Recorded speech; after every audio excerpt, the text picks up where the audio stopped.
ಈಸಿನಾ madam ಮಹಿಳೆ ಆಗಿ ಒಂದು ರಾಜಕೀಯದಲ್ಲಿ ಹೇಗಿದೆ? ಹೆಣ್ಮಕ್ಳು ಗಂಡ್ಮಕ್ಳು it's not a general factor. ನಾವು ಸರಿ ಇದ್ರೆ ಎಲ್ಲ ಸರಿ. ನಾವು ಹಿಂಗಿದೀವಿ ಅಂತಂದಾಗ ಆ ಆಪರ್ಚುನಿಟಿ ಯೂಸ್ ಮಾಡ್ಕೊತಾರೆ.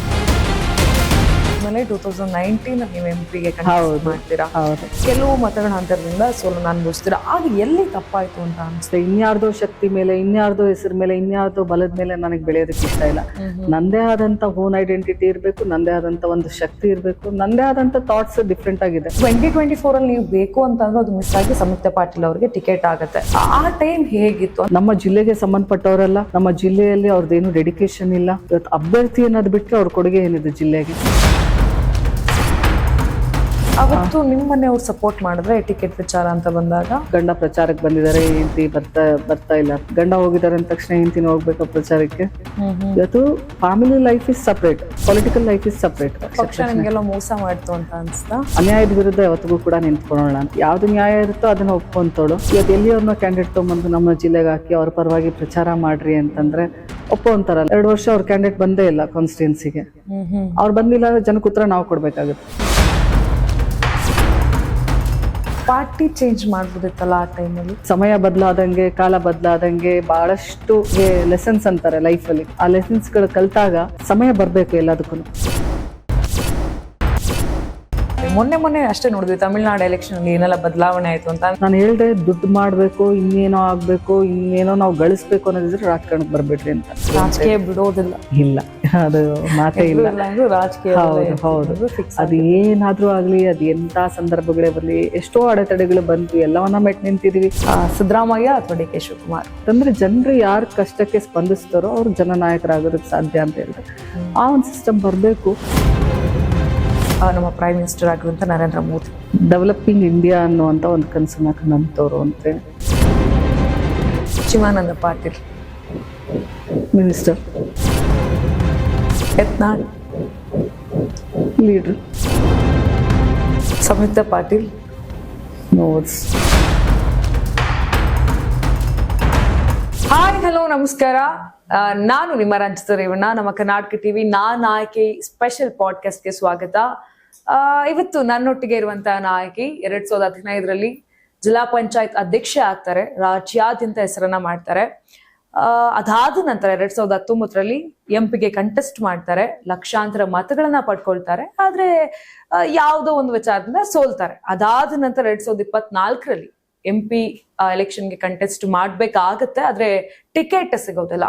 ಆದ್ರೂ ಕೂಡ ರಾಜಕಾರಣ ಸಾಕು ಅಂತ ನಿಲ್ಲಿಸದೆ ಇವತ್ತುವರೆಗೂ ಕೂಡ ರಾಜಕೀಯದಲ್ಲಿ ತಮ್ಮದೇ ಆದಂತ ಹೆಸರು ಮಾಡಿದ್ದಾರೆ. ಅಂಡ್ ಅಷ್ಟೇ ನೇರ ನುಡಿಗೆ ಬಹಳಷ್ಟು ಹೆಸರುವಾಸಿ ಆಗಿದ್ದಾರೆ ಅಂದ್ರೂ ಕೂಡ ತಪ್ಪಾಗುತ್ತಿಲ್ಲ. ಸೊ ಬಾಗಲಕೋಟೆ ರಾಜಕೀಯದಲ್ಲಿ ಒಂದು ಡೆವಿಲ್ ಆಗಿ ಮಾತಾಡುವಂತ ಮಹಿಳೆ ಅಂದ್ರೂ ಕೂಡ ನಾನು ತಪ್ಪಾಗೋದಿಲ್ಲ. ಸೊ ಅದು ಬೇರೆ ಯಾರು ಅಲ್ಲ, ಕಾಂಗ್ರೆಸ್ ನಾಯಕಿ ವೀಣಾ ಕಾಶ್ಯಪ್ನವ್ರು ನನ್ನೊಟ್ಟಿಗೆ ಇದ್ದಾರೆ. ಸೊ ಅವ್ರ ಜೊತೆ ಇವತ್ತು ನಾನು ಆಯ್ಕೆ ಪಾಡ್ಕಾಸ್ಟ್ ಇರುವಂತದ್ದು. ಸೊ ಮಾತನಾಡಿಸ್ತಾ ಹೋಗೋಣ. ಬರೀ ರಾಜಕೀಯ ಅಷ್ಟೇ ಅಲ್ಲ, ಅವರ ವೈಯಕ್ತಿಕ ಜೀವನ ಆಗಿರ್ಬೋದು, ಅವ್ರ ಲೈಫ್ ಸ್ಟೈಲ್ ಆಗಿರ್ಬೋದು, ಎಲ್ಲವನ್ನ ಕೂಡ ಮಾತನಾಡಿಸ್ತಾ ಹೋಗ್ತೀನಿ. ಫಸ್ಟ್ ಅವ್ರನ್ನ ವೆಲ್ಕಮ್ ಮಾಡೋಣ. ಮ್ಯಾಮ್ ನಮಸ್ತೆ. ಅಂಡ್ ನಾನು ಆಯ್ಕೆ ವಿಶೇಷ ಪಾಡ್ಕಾಸ್ಟ್ಗೆ ಸ್ವಾಗತ. ಅಂಡ್ ನಂಗೆ ಬಹಳ ಖುಷಿ ಇದೆ ಮೇಡಮ್ ನಿಮ್ನ ಮಾತನಾಡ್ಸಕ್ಕೆ. ಯಾಕಂತ ಹೇಳಿದ್ರೆ ಬಹಳಷ್ಟು ವಿಡಿಯೋಗಳಲ್ಲೂ ಕೂಡ ನಾನು ನೋಡ್ತಾ ಇದ್ದೆ, ತುಂಬಾ ಡಿವಲ್ ಆಗಿ ಮಾತಾಡ್ತೀರಾ. ನಿಮ್ ಸ್ಟ್ರೈಟ್ ಫಾರ್ವರ್ಡ್ ಆಗಿರ್ಬೋದು ಅಥವಾ ಒಂದು ಸ್ಟ್ಯಾಂಡ್ ತಗೊಳ್ಳೋದಾಗಿರ್ಬೋದು, ಇದೆಲ್ಲ ಬಹಳಷ್ಟು ಖುಷಿ ಅನ್ಸುತ್ತೆ. ಸೊ ಈಸಿನಾ ಮೇಡಮ್ ಮಹಿಳೆ ಆಗಿ ಒಂದು ರಾಜಕೀಯದಲ್ಲಿ ಹೇಗಿದೆ? ಮಹಿಳೆ ಆಗಿ ಮೊದಲನೇದಾಗಿ ರಾಜಕೀಯದಲ್ಲಿ ಎಲ್ಲರಿಗೂ ಇದ್ದಂಗೆ ಈಸಿ ಅಲ್ಲ, ತುಂಬಾನೇ ಕಷ್ಟ. ಆ ಹಾದಿಯಲ್ಲಿ ಒಂದು ನಮ್ಗೆ ಅನ್ಕೊಂಡಂತ ಗೋಲ್ ರೀಚ್ ಆಗ್ಬೇಕು ಅಂತಂದ್ರೆ ಸುಮಾರು ಅಡೆತಡೆಗಳು, ಸುಮಾರು ಎಲ್ಲವನ್ನ ಮೀರಿ ನಾವು ಅಲ್ಲಿಗೆ ಮುಟ್ಬೇಕಾಗತ್ತೆ.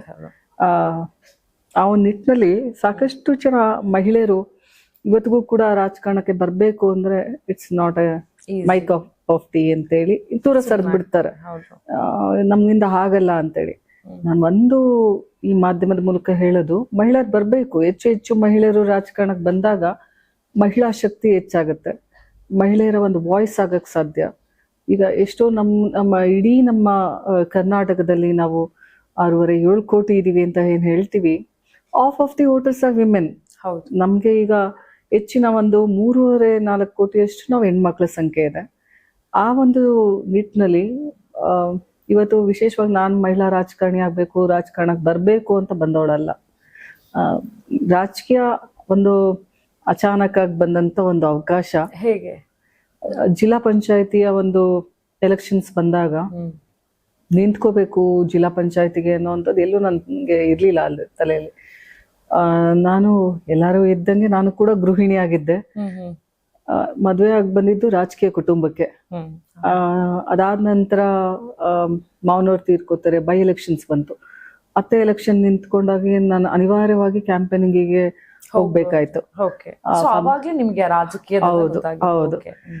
ನಾನು ಕ್ಯಾಂಪೇನಿಂಗ್ ಮಾಡ್ತಿದ್ದೆ ಎಲ್ಲ ಎಲೆಕ್ಷನ್ಸ್ಗೂ. ಈಗ ಅವ್ರ ಎಲೆಕ್ಷನ್ಗೆ ಆಗಿರ್ಬೋದು, ಜಿಲ್ಲಾ ಪಂಚಾಯತಿಗೆ ನಿಂತವ್ರಿಗೆ ಎಲೆಕ್ಷನ್ಗೆ ಕ್ಯಾಂಡಿಡೇಟ್ಸ್ ಪರವಾಗಿ ಆಗಿರ್ಬೋದು. ಅದಾದ ನಂತರ ಮನೆಯವ್ರ ಎಲೆಕ್ಷನ್ಸ್ಗೆ ನಿಂತ್ಕೊಂಡ್ರು, ಅವ್ರ ಪರವಾಗಿ 2 ಸರಿ ಕ್ಯಾಂಪೇನ್ ಮಾಡಿದ್ದೀನಿ. ಹಿಂಗಾಗಿ ನಾನು ಜಿಲ್ಲಾ ಪಂಚಾಯತಿ ಒಂದು ಚುನಾವಣೆಗೆ ನಿಂತ್ಕೋಬೇಕಾದ್ರೆ ನಂಗೆ ರಾಜಕೀಯ ಏನು ಹೊಸದಾಗಿರ್ಲಿಲ್ಲ. ನಾನು ಅಭ್ಯರ್ಥಿಯಾಗಿದ್ದು ಹೊಸದಾಗಿತ್ತು ಅಷ್ಟೇ. ಕ್ಯಾಂಪೇನ್ ಎಲ್ಲ ಮಾಡಿದ್ರು. ಹೌದು. ಆ ಒಂದು ಸಂದರ್ಭದಲ್ಲಿ ಎಲ್ಲಾ ಒಂದು ನನ್ನ ದನ್ನೂರು ಜಿಲ್ಲಾ ಪಂಚಾಯತಿ ಕ್ಷೇತ್ರ ಇವತ್ತಿಗೂ ಕೂಡ ನಾನು ಬಹಳ ಹೆಮ್ಮೆಯಿಂದ ಹೇಳ್ತೀನಿ, ನಾನೇನಾದ್ರೂ ರಾಜಕೀಯವಾಗಿ ನನಗೆ ಶಕ್ತಿ ಕೊಟ್ಟಂತದ್ದು ದನ್ನೂರು ಜಿಲ್ಲಾ ಪಂಚಾಯತಿ ಕ್ಷೇತ್ರ, ರಾಜಕೀಯ ಜೀವನ ಕೊಟ್ಟಂತದ್ದು ಅಂತೇಳಿ. ಅವಾಗೂ ಕೂಡ ಅಷ್ಟೇ ಸಂಘರ್ಷ. ನಾನು ಶಾಸಕರ ಪತ್ನಿ ಅಂತೇಳಿ ನನಗೆ ಯಾವುದೋ ಒಂದು ಕೇಕೋಕ್ ಆಗಿರ್ಲಿಲ್ಲ. ಆ ಒಂದು ಸಂದರ್ಭದಲ್ಲಿ ಈಸಿಯಾಗಿ ನಾನು ಚುನಾವಣೆ ಗೆದ್ಬಿಡ್ತೀನಿ ಅನ್ನೋಂಥ ಸಂದರ್ಭನೂ ಇರ್ಲಿಲ್ಲ. ಆ ಅಂತ ಸಂದರ್ಭದಲ್ಲಿ ಬಹಳಷ್ಟು ಹೋರಾಟಗಳು, ಬಹಳಷ್ಟು ಸ್ಟ್ರಗಲ್ಸು.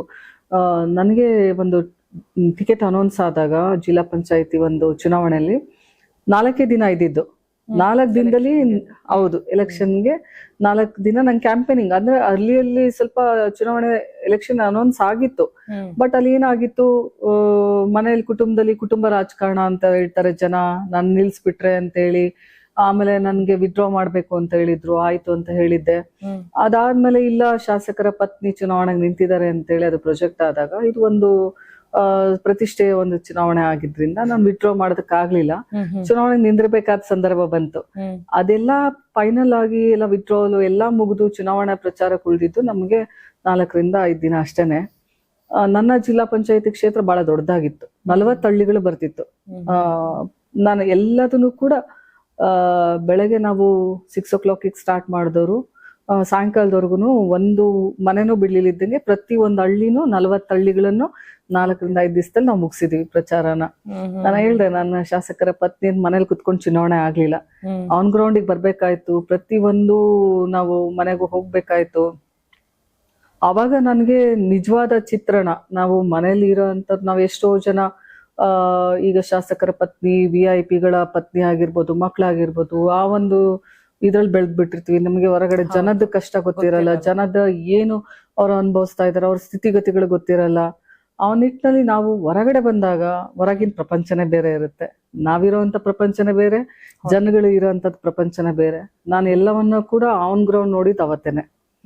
ಎಷ್ಟು ಕಷ್ಟದಲ್ಲಿ ಜನ ಬದುಕ್ತಾ ಇದ್ದಾರೆ, ಯಾವೆಲ್ಲ ಪರಿಸ್ಥಿತಿಗಳನ್ನ ಅನುಭವಿಸ್ತಾ ಇದ್ದಾರೆ, ಏನೆಲ್ಲ ಡೆವಲಪ್ಮೆಂಟ್ ಆಗ್ಬೇಕು ಅಂದೇ ನಾನು ನಿರ್ಧಾರ ಮಾಡಿದೆ. ನಾನು ಅಂದು ಕೂಡ ಮಾಧ್ಯಮಗಳಿಗೆ ಹೇಳಿದೆ, ನಾನು ಚುನಾವಣೆ ಗೆಲ್ತೀನಿ ಅಂತೇಳಿ. ಗೆಲ್ತೀನಿ, ಜನಗಳಿಗೋಸ್ಕರ ಜನರ ವಾಯ್ಸ್ ಆಗಿರ್ತೀನಿ ಅಂತ. ಅವತ್ತು ನಾನು ನಿರ್ಧಾರ ಮಾಡಿದೆ, ನಾನು ಇರ್ಬೇಕು, ಇಟ್ಟೆಜ್ಜೆ ಹಿಂದಕ್ಕೆ ಇಡಬಾರ್ದು, ಜನರ ಸೇವೆಗೋಸ್ಕರ ಅವ್ರ ವಾಯ್ಸ್ ಆಗಿ, ಒಬ್ಬ ರಾಜಕಾರಣಿ ಆಗಲ್ಲ, ಒಬ್ಬ ಜನಪ್ರತಿನಿಧಿ ಆಗಲ್ಲ, ಅವರ ಒಂದು ಸೇವಕಳಾಗಿ, ಅವರ ಒಂದು ವಾಯ್ಸ್ ಆಗಿ. ಈಗ ಎಷ್ಟೋ ಜನ ಮಹಿಳೆಯರಿಗೆ ಗ್ರಾಮೀಣ ಪ್ರದೇಶದಲ್ಲಿ ವಾಯ್ಸ್ ರೈಸಿಂಗ್ ಮಾಡೋ ಪವರ್ಸೇ ಇರಲ್ಲ. ಎಷ್ಟೋ ಕಷ್ಟನ ಅನುಭವಿಸಿ ಮನೆಯಲ್ಲೇ ನುಂಗ್ಕೊಂಡು ಎಷ್ಟೋ ಜನ ಆತ್ಮಹತ್ಯೆಗೆ ಇನ್ಯಾವುದಕ್ಕೂ ಶರಣ ಆಗ್ತಾರೆ, ಬಹಳ ಒಂದು ರಾಂಗ್ ಡಿಸಿಷನ್ಸ್ ತಗೊಂತಾರೆ. ಯಾಕಂದ್ರೆ ಅವ್ರಿಗೆ ಬ್ಯಾಕ್ ಸಪೋರ್ಟ್ ಇಲ್ಲ, ಆ ಶಕ್ತಿ ಇಲ್ಲ. ನಮ್ಗೂ ಒಬ್ರು ಲೀಡರ್ ಇದಾರಪ್ಪ, ನಮ್ಗೂ ಯಾರೋ ಕೇಳೋರಿದ್ದಾರೆ ಅನ್ನೋ ಒಂದು ಆ ಇದು ಇಲ್ಲ. ಆ ಅದನ್ನೆಲ್ಲ ನಾನು ಬಹಳ ಹತ್ರದಿಂದ ನೋಡಿದಾಗ ಆ ಚುನಾವಣೆಯಲ್ಲಿ ಹೆಂಗೋ ಗೆದ್ವಿ. ಗೆದ್ದಾದ್ಮೇಲೆ ಬಿಜೆಪಿಯದು 18 ಇದ್ರು ಅವ್ರ ಕ್ಯಾಂಡಿಡೇಟ್ಸ್ ಸದಸ್ಯರಾದವರು, ನಾವು 17 ಇದ್ವಿ. ಬಾಡಿ ಬಿಜೆಪಿದಾಗ್ಬೇಕಾಗಿತ್ತು. ಅದೇನೋ ಒಂದು ದೇವ್ರ ದೇಹ ಅನ್ಬೋದು. ಎಲ್ಲಾ ಒಂದು ಪ್ರಯತ್ನಗಳು ಅವತ್ತಿನ ದಿನದಲ್ಲಿ ನನ್ನ ಪತಿಯವರು ಒಂದು ಪ್ರಯತ್ನ ಮಾಡಿ ಅದೇನೋ ಒಂದು ಎಲ್ಲಾದ್ರೂ ಮೀರಿನೂ ಕೂಡ ಅವತ್ತು ನಾನು ಜಿಲ್ಲಾ ಪಂಚಾಯತಿ ಅಧ್ಯಕ್ಷರಾದೆ. ಅಂದಿನಿಂದ ನನ್ ಶುರುವಾದಂತ ಒಂದು ರಾಜಕೀಯ ಜರ್ನಿ. ಆ ಜರ್ನಿಯಲ್ಲಿ ನಾನು ಜಿಲ್ಲಾ ಪಂಚಾಯತಿ ಅಧ್ಯಕ್ಷರಾಗಿ 2 ವರ್ಷ 8 ತಿಂಗಳಿದ್ದೆ. ಅದಾದ್ಮೇಲೆ ನಾನು ರಾಜೀನಾಮೆ ಕೊಡ್ಬೇಕಾಗಿ ಬಂತು. ಆ ಒಂದು ಸಂದರ್ಭದಲ್ಲಿ 2 ವರ್ಷ 8 ತಿಂಗಳು ಜಿಲ್ಲಾ ಪಂಚಾಯತಿ ಅಧ್ಯಕ್ಷರಾದಾಗೂ ಕೂಡ ಅಷ್ಟೊಂದು ಈಸಿಯಾಗಿರ್ಲಿಲ್ಲ. ಅವತ್ತು ನಾನು ಥಿಂಕ್ ಮಾಡಿದ್ದು ಹಿಂದಿಂದೆಲ್ಲಾರ್ದು ಇತಿಹಾಸ ತೆಗ್ದಾಗ ಹಿಂದೆ ಎಲ್ಲ ಜಿಲ್ಲಾ ಪಂಚಾಯತಿ ಅಧ್ಯಕ್ಷ ಆಗೋದವ್ರದೆಲ್ಲ ನಾನು ಕೇಳಿದಾಗ ಎಲ್ಲರೂ 2 ತಿಂಗಳಿಗೆ ಒಂದ್ಸರಿ GB ಮೀಟಿಂಗ್ ಆಗುತ್ತೆ. ಆ ಮೀಟಿಂಗ್ ಅಷ್ಟೇ ಬರ್ತಿದ್ರು ಅಂತ ಹೇಳಿ, ಆಮೇಲೆ ಸಾಕಷ್ಟು ಡೆವಲಪ್ಮೆಂಟ್ಸ್ ಇರ್ಲಿಲ್ಲ, ಏನು ನಡೀತಿರ್ಲಿಲ್ಲ ಜಿಲ್ಲಾ ಪಂಚಾಯತಿಯಲ್ಲಿ. ಜಿಲ್ಲಾ ಪಂಚಾಯತಿ ಅಧ್ಯಕ್ಷ ಅಂದ್ರೆ is equivalent to 1 cabinet minister. ಅಷ್ಟು ಪವರ್ಸು ಗವರ್ಮೆಂಟ್ ಅಂದಿನ ದಿನದಲ್ಲಿ ಕೊಟ್ಟಿತ್ತು. ಆಮೇಲೆ ಎಲ್ಲಾದ್ರಲ್ಲೂ ನಮ್ಗೆ ಆ ಶಕ್ತಿ ಇತ್ತು ಬದಲಾವಣೆ ತರೋದಕ್ಕೆ. ಆ ಒಂದು ಸಂದರ್ಭದಲ್ಲಿ ನಾನು ಆನ್ ಫೀಲ್ಡ್ ಇಳಿದು ನಾನು ಓದಿದ್ದು BCom. It's A completely different field. ರಾಜಕಾರಣದಲ್ಲಿ ನಾನು ಅತ್ತೆಗೋಸ್ಕರ ಮನೆಯವ್ರಿಗೋಸ್ಕರ ಕ್ಯಾಂಪೇನ್ ಮಾಡಿದ್ದೆ ಹೊರತು ನಾನ್ ನಿಂತ್ಕೊಂಡು ಯಾವತ್ತಿಗೂ ಕೂಡ ಅದನ್ನ ನಿಭಾಯಿಸಿರ್ಲಿಲ್ಲ. ನಾನು ಅಧ್ಯಕ್ಷಲಾದಾಗ ಆ ಚೇರಲ್ಲಿ ಕುತ್ಕೊಂಡಾಗ ನನಗೆ ಅನ್ಸಿದ್ದು ಆ ಚೇರಿಗೆ ಒಂದು ನ್ಯಾಯ ಒದಗಿಸ್ಬೇಕು. ಇವತ್ ನಾನು ಆಗಿದ್ದೀನಿ ಅಂತಂದ್ರೆ ಅದಕ್ಕೆ ಒಂದು ನ್ಯಾಯ ಒದಗಿಸ್ಬೇಕು. ಅದಕ್ಕಿಂತ ಮೊದ್ಲು ನಾನು ಮಕ್ಳಿಗೆ ಚಿಕ್ಕವರಿದ್ರು, ನರ್ಸರಿ ಹೋಗ್ತಾ ಇದ್ರು, ಬೆಂಗಳೂರಲ್ಲೇ ಇರ್ತಿದ್ದೆ ಜಾಸ್ತಿ, ಹೆಚ್ಚು ಸಮಯ ಬೆಂಗಳೂರಲ್ಲೇ, ಮದ್ವೆ ಆದಾಗಿಂದಾನು ಬೆಂಗಳೂರಲ್ಲೇ ಇರ್ತಿದ್ದು. ಗ್ರಾಮೀಣ ಪ್ರದೇಶದಲ್ಲಿ ಎಲೆಕ್ಷನ್ ಕ್ಯಾಂಪೇನಿಂಗಿಗೆ, ಹಬ್ಬಗಳಿಗೆ ಇಂಥದಕ್ಕೆ ಹೋಗ್ತಿದ್ವಿ ಅಷ್ಟೇನೆ ಊರಲ್ಲಿ. ಬಟ್ ಅವತ್ತು ನಾನು ತೀರ್ಮಾನ ಮಾಡಿದ್ದು, ಒಂದು ಅವಕಾಶ ಕೊಟ್ಟಿದ್ದಾರೆ, ನಾನು ಆಸ್ ಎಜುಕೇಟೆಡ್ ಆಗಿ ಆ ಚೇರ್ಗೆ ನಾನು ಒಂದು ಅನ್ಯಾಯ ಮಾಡಬಾರ್ದು, ನಾನು ಅದಕ್ಕೊಂದು ಜಸ್ಟಿಸ್ ಕೊಡ್ಬೇಕು ಅಂತ ಹೇಳಿ ನಾನು ಅಲ್ಲೇ ಮಕ್ಕಳನ್ನ ಶಿಫ್ಟ್ ಮಾಡ್ಕೊಂಡು ಸ್ಕೂಲಿಗೆ ನಾನು ಕಂಪ್ಲೀಟ್ ಆಗಿ ಅಲ್ಲೇ ಶಿಫ್ಟ್ ಆಗಿ ಪ್ರತಿ ಒಂದ್ ದಿನನೂ ಪ್ರತಿ ಒಂದ್ ಹಳ್ಳಿಗೂ, ಪ್ರತಿ ಒಂದು ಹಾಸ್ಪಿಟಲ್ ಆಗಿರ್ಬೋದು, ಹಾಸ್ಟೆಲ್ಸ್ ಆಗಿರ್ಬೋದು, ಸ್ಕೂಲ್ಸ್ ಆಗಿರ್ಬೋದು, ಇವೆಲ್ಲವನ್ನ ವಿಸಿಟ್ ಮಾಡೋದ್ರ ಜೊತೆಗೆ ಅಲ್ಲಿ ಸ್ಥಿತಿಗತಿಗಳನ್ನ ನಾವು ತಿಳ್ಕೊಳಕ್ಕಾಯ್ತು. ಈ ಜಿಲ್ಲಾ ಪಂಚಾಯತಿ ರಾಜಕೀಯ ಅಂತಂದ್ರೆ ಅದಕ್ಕೆ ಯಾವ್ದು ಬುಕ್ಸ್ ಇರಲ್ಲ, ಯಾವ್ದು ಮೆಂಟರ್ಸ್ ಇರಲ್ಲ. ನಾವು ಆನ್ ಫೀಲ್ಡ್ ಎಷ್ಟು ಹೋಗ್ತೀವೋ ನಮ್ಗೆ ಜನರ ಕಷ್ಟ ಅಷ್ಟು ಅರ್ಥ ಆಗುತ್ತೆ, ನಾವ್ ಏನ್ ಬದಲಾವಣೆ ತರ್ಬೋದು ಅನ್ನೋದು ನಮ್ಗೆ ಗೊತ್ತಾಗುತ್ತೆ. ಆ ಒಂದು ಇದ್ರಲ್ಲಿ ನಾನು ಪ್ರತಿಯೊಂದು ಹಳ್ಳಿಗಳಿಗೂ ಹೋದೆ, ಸಾಕಷ್ಟು ಬದಲಾವಣೆಗಳನ್ನ ಹಾಸ್ಪಿಟಲ್ಸ್ ಅಲ್ಲಿ ನಾವು ಇವತ್ತಿಗೂ ಕೂಡ ಜಿಲ್ಲಾ ಪಂಚಾಯತಿ ಒಂದು ಜಿಲ್ಲಾ ಹಾಸ್ಪಿಟಲ್ ಅಲ್ಲಿ CT ಸ್ಕ್ಯಾನ್ ತಂದ್ವಿ ನಾವು ನಮ್ಮ ಅವಧಿಯಲ್ಲಿ. ಅದು ಕೋವಿಡ್ ಅಂತ ಸಂದರ್ಭದಲ್ಲಿ ಬಹಳ ಯೂಸ್ ಆಯ್ತು ಬಡ ಜನತೆಗೆ. ಅದಾದ್ಮೇಲೆ ಶೌಚಾಲಯಗಳಿರ್ಲಿಲ್ಲ ಹೆಣ್ಮಕ್ಳಿಗೆ. ನಾನು ಶೌಚಾಲಯ 100% ನಮ್ ಜಿಲ್ಲೆಯಲ್ಲಿ ತರಬೇಕು, ಎಲ್ಲರೂ ಬೈಲಲ್ಲಿ ಹೋಗ್ತಾರೆ, ಅದು ಹೆಣ್ಮಕ್ಳಿಗೆ ಗೌರವ ಅಲ್ಲ ಅಂತೇಳಿ ನಾನು ಗ್ರಾಮ ವಾಸ್ತವ್ಯ ಶುರು ಮಾಡಿದೆ. ಎಲ್ಲಾರು ಹೇಳಿದ್ರು, ಇದು ಹೆಣ್ಮಕ್ಳು ನಾವ್ ಮಾಡ್ಬೋದಾ ಗ್ರಾಮ ವಾಸ್ತವ್ಯ, ನೀವ್ ಹೆಣ್ಮಕ್ಳಾಗ್ ಮಾಡ್ತಾ ಇದೀರಲ್ಲ. ಹೆಣ್ಮಕ್ಳು ಗಂಡ್ಮಕ್ಳು it's not a gender factor, ಅದು ಹೊರಗಡೆ ಲುಕ್ಕಿಗೆ ಅಷ್ಟೇ, ಹೆಣ್ಮಕ್ಳು ಗಂಡ್ಮಕ್ಳು ಅದೊಂದ್ ಜನರಿಗೆ. ಬಟ್ ನಮ್ಮ ಆತ್ಮಸ್ಥೈರ್ಯಕ್ಕೆ ನಮ್ಗಿರುವಂತ ಒಳಗಡೆ ಇರುವಂತ ಕೆಪಾಸಿಟಿಗಲ್ಲ, ನಾವೆಲ್ಲವನ್ನು ಮೀರಿ ಕೆಲಸ ಮಾಡೋದಂತ ಶಕ್ತಿ ಭಗವಂತ ಕೊಟ್ಟಿರ್ತಾನೆ. ನಮಗೆ ನಾವೇ ಡಿಪ್ರಮೋಟ್ ಮಾಡ್ಕೋತೀವಿ, ನಾವು ಹೆಣ್ಮಕ್ಳು ನಮಗೆ ಇದು ಕೆಲಸ ಅಲ್ಲ, ನಮ್ಗೆ ಇದು ಮಾಡೋದಕ್ಕಾಗಲ್ಲ, ನಾವು ಇದು ಮಾಡೋದಕ್ಕಲ್ಲ ಅಂತ. ಬಟ್ ನಾನು ಅದನ್ನ ಥಿಂಕ್ ಮಾಡಲಿಲ್ಲ. ಅವತ್ತು ನನ್ನ 30 ಇಲಾಖೆ ಬರ್ತಿತ್ತು ನಮ್ಮ ಅಂಡ್ರಲ್ಲಿ, ಎಲ್ಲ ಆಫೀಸರ್ಸ್ನ ಕರ್ಕೊಂಡು ವಿತ್ CO ಯಾವಾಗ IAS ಆಫೀಸರ್ ಆಗಿರ್ತಾರೆ ಅವ್ರನ್ನೂ ಕರ್ಕೊಂಡು ನಾವು ಒಂದು ತಾಲೂಕಲ್ಲಿ ಒಂದು ಗ್ರಾಮ ವಾಸ್ತವ್ಯ, ಅಲ್ಲಿ ಗ್ರಾಮ ವಾಸ್ತವ್ಯ ಮಾಡಿದ್ವಿ ಅಂತಂದ್ರೆ ನಾವು ಗವರ್ಮೆಂಟ್ ಸ್ಕೂಲಲ್ಲಿ ಉಳ್ಕೊಂತಿದ್ದು, ಎಲ್ಲೂ ಉಳ್ಕೊತಿರ್ಲಿಲ್ಲ, ಯಾರ ಮನೇಲೂ ಅಲ್ಲ, ಎಲ್ಲೂ ಅಲ್ಲ. ಗವರ್ಮೆಂಟ್ ಸ್ಕೂಲಲ್ಲಿ ಗವರ್ಮೆಂಟ್ ಏನು ಸ್ಕೂಲಲ್ಲಿ ಇರುವಂತ ಶೌಚಾಲಯನ ಬಳಸ್ತಿದ್ವಿ. ಬೆಳಗ್ಗೆ ಎದ್ದು ಯಾರು ಶೌಚಾಲಯಕ್ಕೆ ಬೈಲಲ್ಲಿ ಹೋಗ್ತಿದ್ರು ಅವ್ರಿಗೆಲ್ಲರಿಗೂ ಅರಿವು ಮೂಡಿಸೋಂಥದ್ದು. ಜೊತೆಗೆ ಸಾಯಂಕಾಲದ ಹೊತ್ತು ನಾವು ಒಂದು ಸಾರ್ವಜನಿಕ ಸಭೆ ಮಾಡ್ತಿದ್ವಿ.